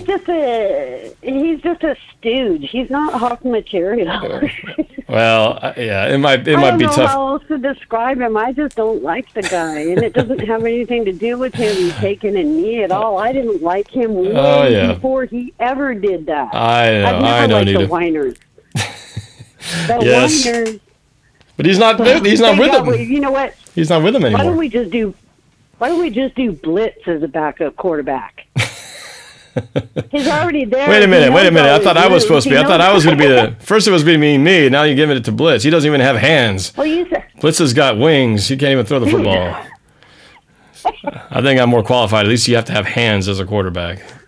I've got 2 of those for the time being. And Tama could push him along. Anyway. Thank God we still have Blitz and Tama and Boom. I mean, Boom's getting forgotten. She's still around. There's a girl in there, by the way. No, I figured that because Boom is little. Well, I mean, it could be a little guy, but it's I'm pretty certain there's a female in the Boom outfit. Moves like one. And the people in chat go crazy saying these people are just talking smack over here. All right, I'm gonna get going. I gotta wrap this up. I gotta go, Anita. I'm gonna see you this weekend anyway. All right. I'm really excited to meet up with you this weekend. This is going to be great. It will be fun. So yes. Do I need a ticket to get in, or? No, we'll talk about that. We can message about it, but the short answer is yes. The short answer is yes, but yeah, just message me. We'll figure it out. Okay. All right. Talk to you later, Anita. See you this weekend. Go Hawks. Have a All safe right. drive over. All right. Thank you. Bye. Bye. Okay, I gotta go to GJ Kelly because he's been waiting for such a long time, as DJ Marley Hype says in there. Can't let him wait for 2 hours and not come out rewarded without a phone call. What's up, DJ? What's up, man? I was waiting for 2 hours. I was going up to I was getting some workout in. Your patience. You have the patience of Job, my friend. I appreciate your patience, man. What's up, man? So, I feel like even though everybody's criticizing us, I still feel like we're bolstering our O-line, I feel like, and we're going in the right direction. That's just my sense. Well, I mean, I think they're making efforts to shore it up, because right now the way our offensive line looks like is we got Dwayne Brown on the left. I like that. Ethan Posick, the now second-year guy, left guard. We'll see how he does, but he wasn't too bad the first year. Justin Britt, center. I'm okay with that. Now, this is the right side is the big question mark. You know, right guard. Fluker. I think Fluker would be right guard, or do you put Ifedi? I think the big question is everybody's talking about what to do about Ifedi. Does he stay at right tackle? Do you move him in at right guard? Put Fluker at right tackle, or do you put Fant at right tackle, put Fluker at right guard, get rid of Ifedi, or put Ifedi on the second string? That's the big question, because I know a lot of people not happy with Ifedi because of all the penalties, and he didn't exactly do a great job blocking. So I was not happy with Ifedi last year. I'd agree. He was costing us some games. He was. But I mean, there's all this volleyball talk you're talking about, and like I don't dislike volleyball. It's just that it's advertised as a girl sport, so that's the problem. Girl sport? Guys play volleyball too. I play volleyball every Tuesday. I play volleyball too, man. So it's not just a girl sport. At like my school, it's like they don't even let boys play. No, volleyball. It's not as it's not as popular of a guy sport, mostly because basketball and stuff. Yeah, but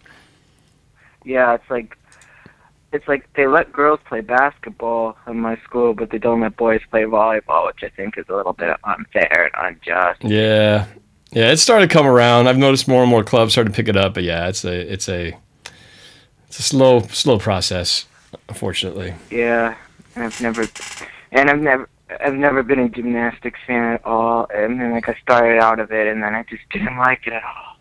Are you a gymnastics fan as far as doing it or watching it? Both.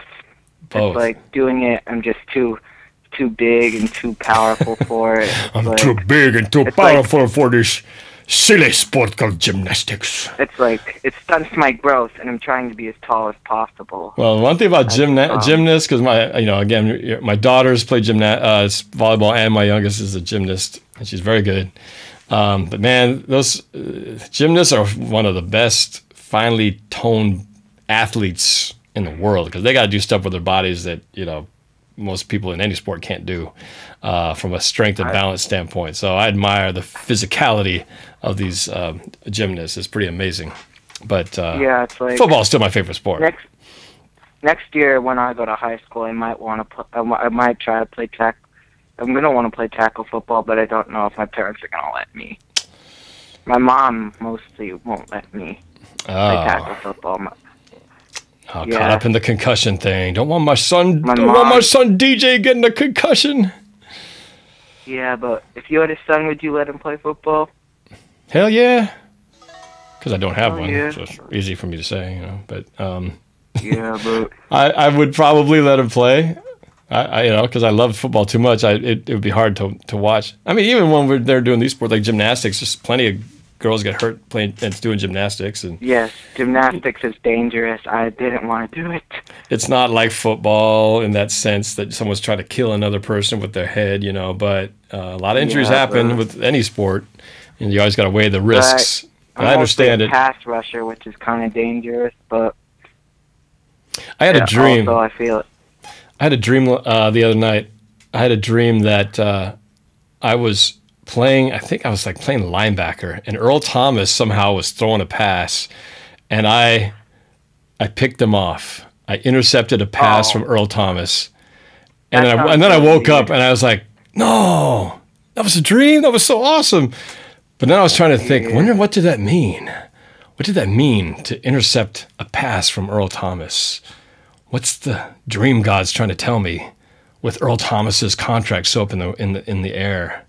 I couldn't figure out what it meant, but I had to share that because it was kind of cool. Never intercepted Earl Thomas before. I'm gonna be 14 next week, bigger than both of you girls. You have your whole life ahead of you, young man. 14 going on 30. No, that's great, man. You should do the song, and you should do the song for me. And I'm gonna be traveling next week, so. Oh yeah, that's right. That's right. Birthday, man, coming up. When's your birthday again? April 5th. April 5th. Next Thursday. That's right. Next Thursday. That's cool. 14. You should do "Glorious" to the song by Macklemore, but that's just a recommendation. You can do whatever song you want. All right, I'll see what I can do. I threw this out there. Basically, what we're talking about is that I've been doing a few videos where I've done these sort of tributes, birthday tributes to people every once in a while. And I thought, hey, it'd be kind of cool to do a video where I shout out to different fans out there, YouTubers and such. And so I kind of floated the idea, so I might try to do one where I do a number of people's birthdays in I the hope video. that the Rams, like, they got Sue, Talib, but their linebackers and their receivers are kind of weak, so that's what I hope holds them back. And then I hope that Talib and Peters that just lose their tempers a lot of games. Right. Or something. They could easily lose their tempers, and then it couldn't work out. Hopefully, Work out. you know, Sue will step on Garofalo's leg, knock him out for half the season, get penalized for like 4 games. He gets suspended. So then when we play them, they'll be missing a bunch of their guys. You know, it could work out perfectly. You know, so I'm going with the ACL and suspension game plan. I think that'll work. Yeah. Get that to work out perfectly. Hope that I kind of hope that doesn't happen. We'll see you later, man. Right. All right, man. Take it easy. Thanks for waiting for 2 hours. Appreciate it, man. Bye. All right. Bye. All right. I can do... Whoa. I got to get out of here soon. I can do one more. I got to get the gangrene in here because, you know, you've been overdue. But I got to keep it short. Gangrene, what's up, man? What's up, man? What took you so long to call, dude? Where have you been? How you doing, Norb? I'm doing okay. I work on Wednesdays. I told you this. Yeah, but it's like 11 o'clock over there. You got the night shift or something? Yeah, I know. Yeah, I literally get out at 10:30 at night every Wednesday night. Wow, that is late. Well, anyway, No, I got to keep this short to like 2 minutes because then I got to leave and pick up my daughter from gymnastics, which you've been talking about. But yeah, what's up, man? How's everything in plenty of cap space? Because you know, we got a new wide receiver. Yeah, we got a new wide receiver and we got a new returner. So I'm excited to see a couple of new upgrades there. And I think rumor has it that we're talking to Thomas Rawls, which I honestly don't think is necessary. I didn't know about that. But really. yeah, I think there was a rumor out there that Thomas Rawls is set to visit the Jets, but I don't want him signing here because we already have 3 running backs, and I don't really think we need to go into the season with 4 running backs. But also, to answer your Jermaine Kearse question, he has 1 year left on his contract. And what's going to happen about his extension is really going to determine what happens in his performance and how Quincy Nunwa and Robbie Anderson perform, because you have two unknowns pretty much coming back from incidents that have occurred, and Jermaine Kearse is your only proven, along with Terrell Pryor. So really, what's going to happen is it's really all going to weigh down on the season to find out whether Jermaine Kearse deserves a contract extension, because there are debates that the Jets should extend him, or are you talking about extending beyond? Are you talking about extending beyond 18 or for 18? Is he in for 18? Beyond 18. So he's in. He'll play. He will play in 18. He's in his contract year already. Okay. All right. All right. So we will see the likes of Jermaine Kearse in 2018. Yep. All right. As a Jet in green and white. So I don't know if you've talked about this or how much you talked about it, but you've got the number 3. You got the number 3 pick, right? Yeah. And I know you want to get the quarterback. Yeah, I know you want to get the quarterback. I don't know if I actually got to hear which quarterback you actually are hoping to land. Are you going? You want my pick? Do you want the quarterback I want them to land, or do you want the quarterback I think they're going to get? Well, obviously, there's two different things. You want Sam Darnold, or do you want Rosen? I think Darnold's going to fall at 1. I want Mayfield. Oh, Mayfield. I think Darnold will fall at number 1. But who do I think we're going to get? I think we're going to get Rosen. As much more talented Rosen is, I think Baker Mayfield will be a better fit for the Jets. Why is that? Well, if you look at Josh Rosen, he's a pure pocket passer. And if the Jets' offensive line does not produce, he's going to get absolutely mauled out there because he's best in the pocket. He's most pure in the pocket. That's where his mechanics are best. At least with Baker Mayfield, he's got some mobility. Explosive throwing. He's got a lot of mobility. He's great escaping pressure. He can make moves with his legs. He can run, and I think he has a better arm than Rosen.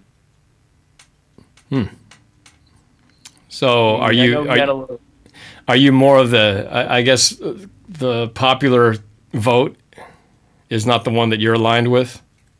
You're going against the grain. I like Baker. Well, I'm not against Josh Rosen. I'm not against Rosen. I think it really all comes down to the play of the offensive line, because if the offensive line doesn't produce, then Rosen's going to end up getting mauled and murdered out there. And well, he's not going to be able to. It always comes down to the offensive line anyway. But I mean, yeah, you could have Russell Wilson, who made the season closer than it should have been, based on his pure elusive nature as it is. Probably saved us from 2, 3, or 4 games in what could have been a much worse season. So I guess, yeah, Mayfield has those abilities. He's elusive as well. Kind of like what's the Texans quarterback, Deshaun Watson, same kind of thing. Yeah, he has the same kind of talent, but yeah. I like Baker Mayfield. I think he's my guy, and I think he would be a better fit here. If they draft Rosen, I'm not against that either. I wouldn't even mind if they draft Darnold. If Darnold falls at 3, I wouldn't mind taking him either. How upset would you be if they ended up getting the running back instead of a quarterback? Would you just like freak out and completely like lose your mind? I would. I would. Okay, I don't think Saquon Barkley would be there at 2. I mean at 3. I'm sorry. And we already have 3 running backs, and the whole point of this trade is to get a quarterback. I think he would be. I think he could be there at 3 if you know that the Browns are going to take it at 1, and the Giants could take a QB at 2, right?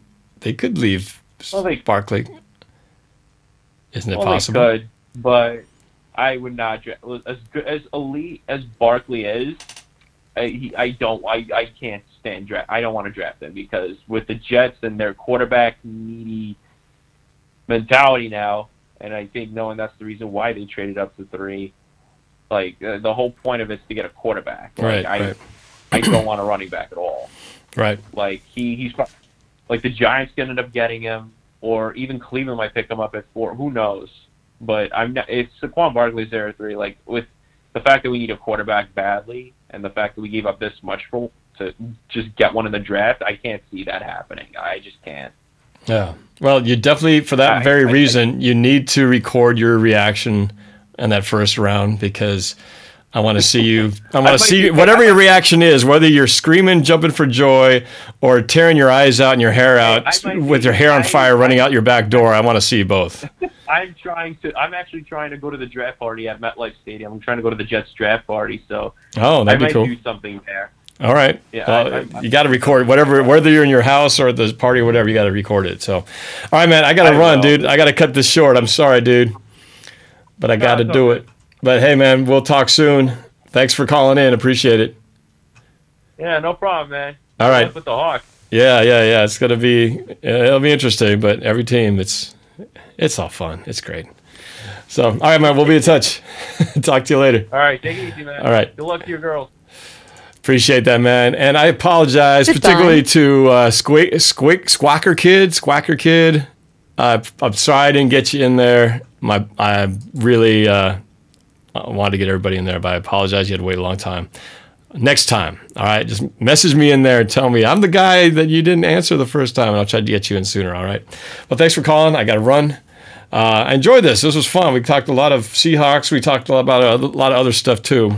And I appreciate you guys being in the chat, for calling in, and just for watching. I hope you enjoyed this as much as I did. So, again, if you would, please, that'd be great. If you haven't subscribed already, please sub my channel and ring that notification bell right next to it. That way you'll get alerts anytime I go live or put a video out there.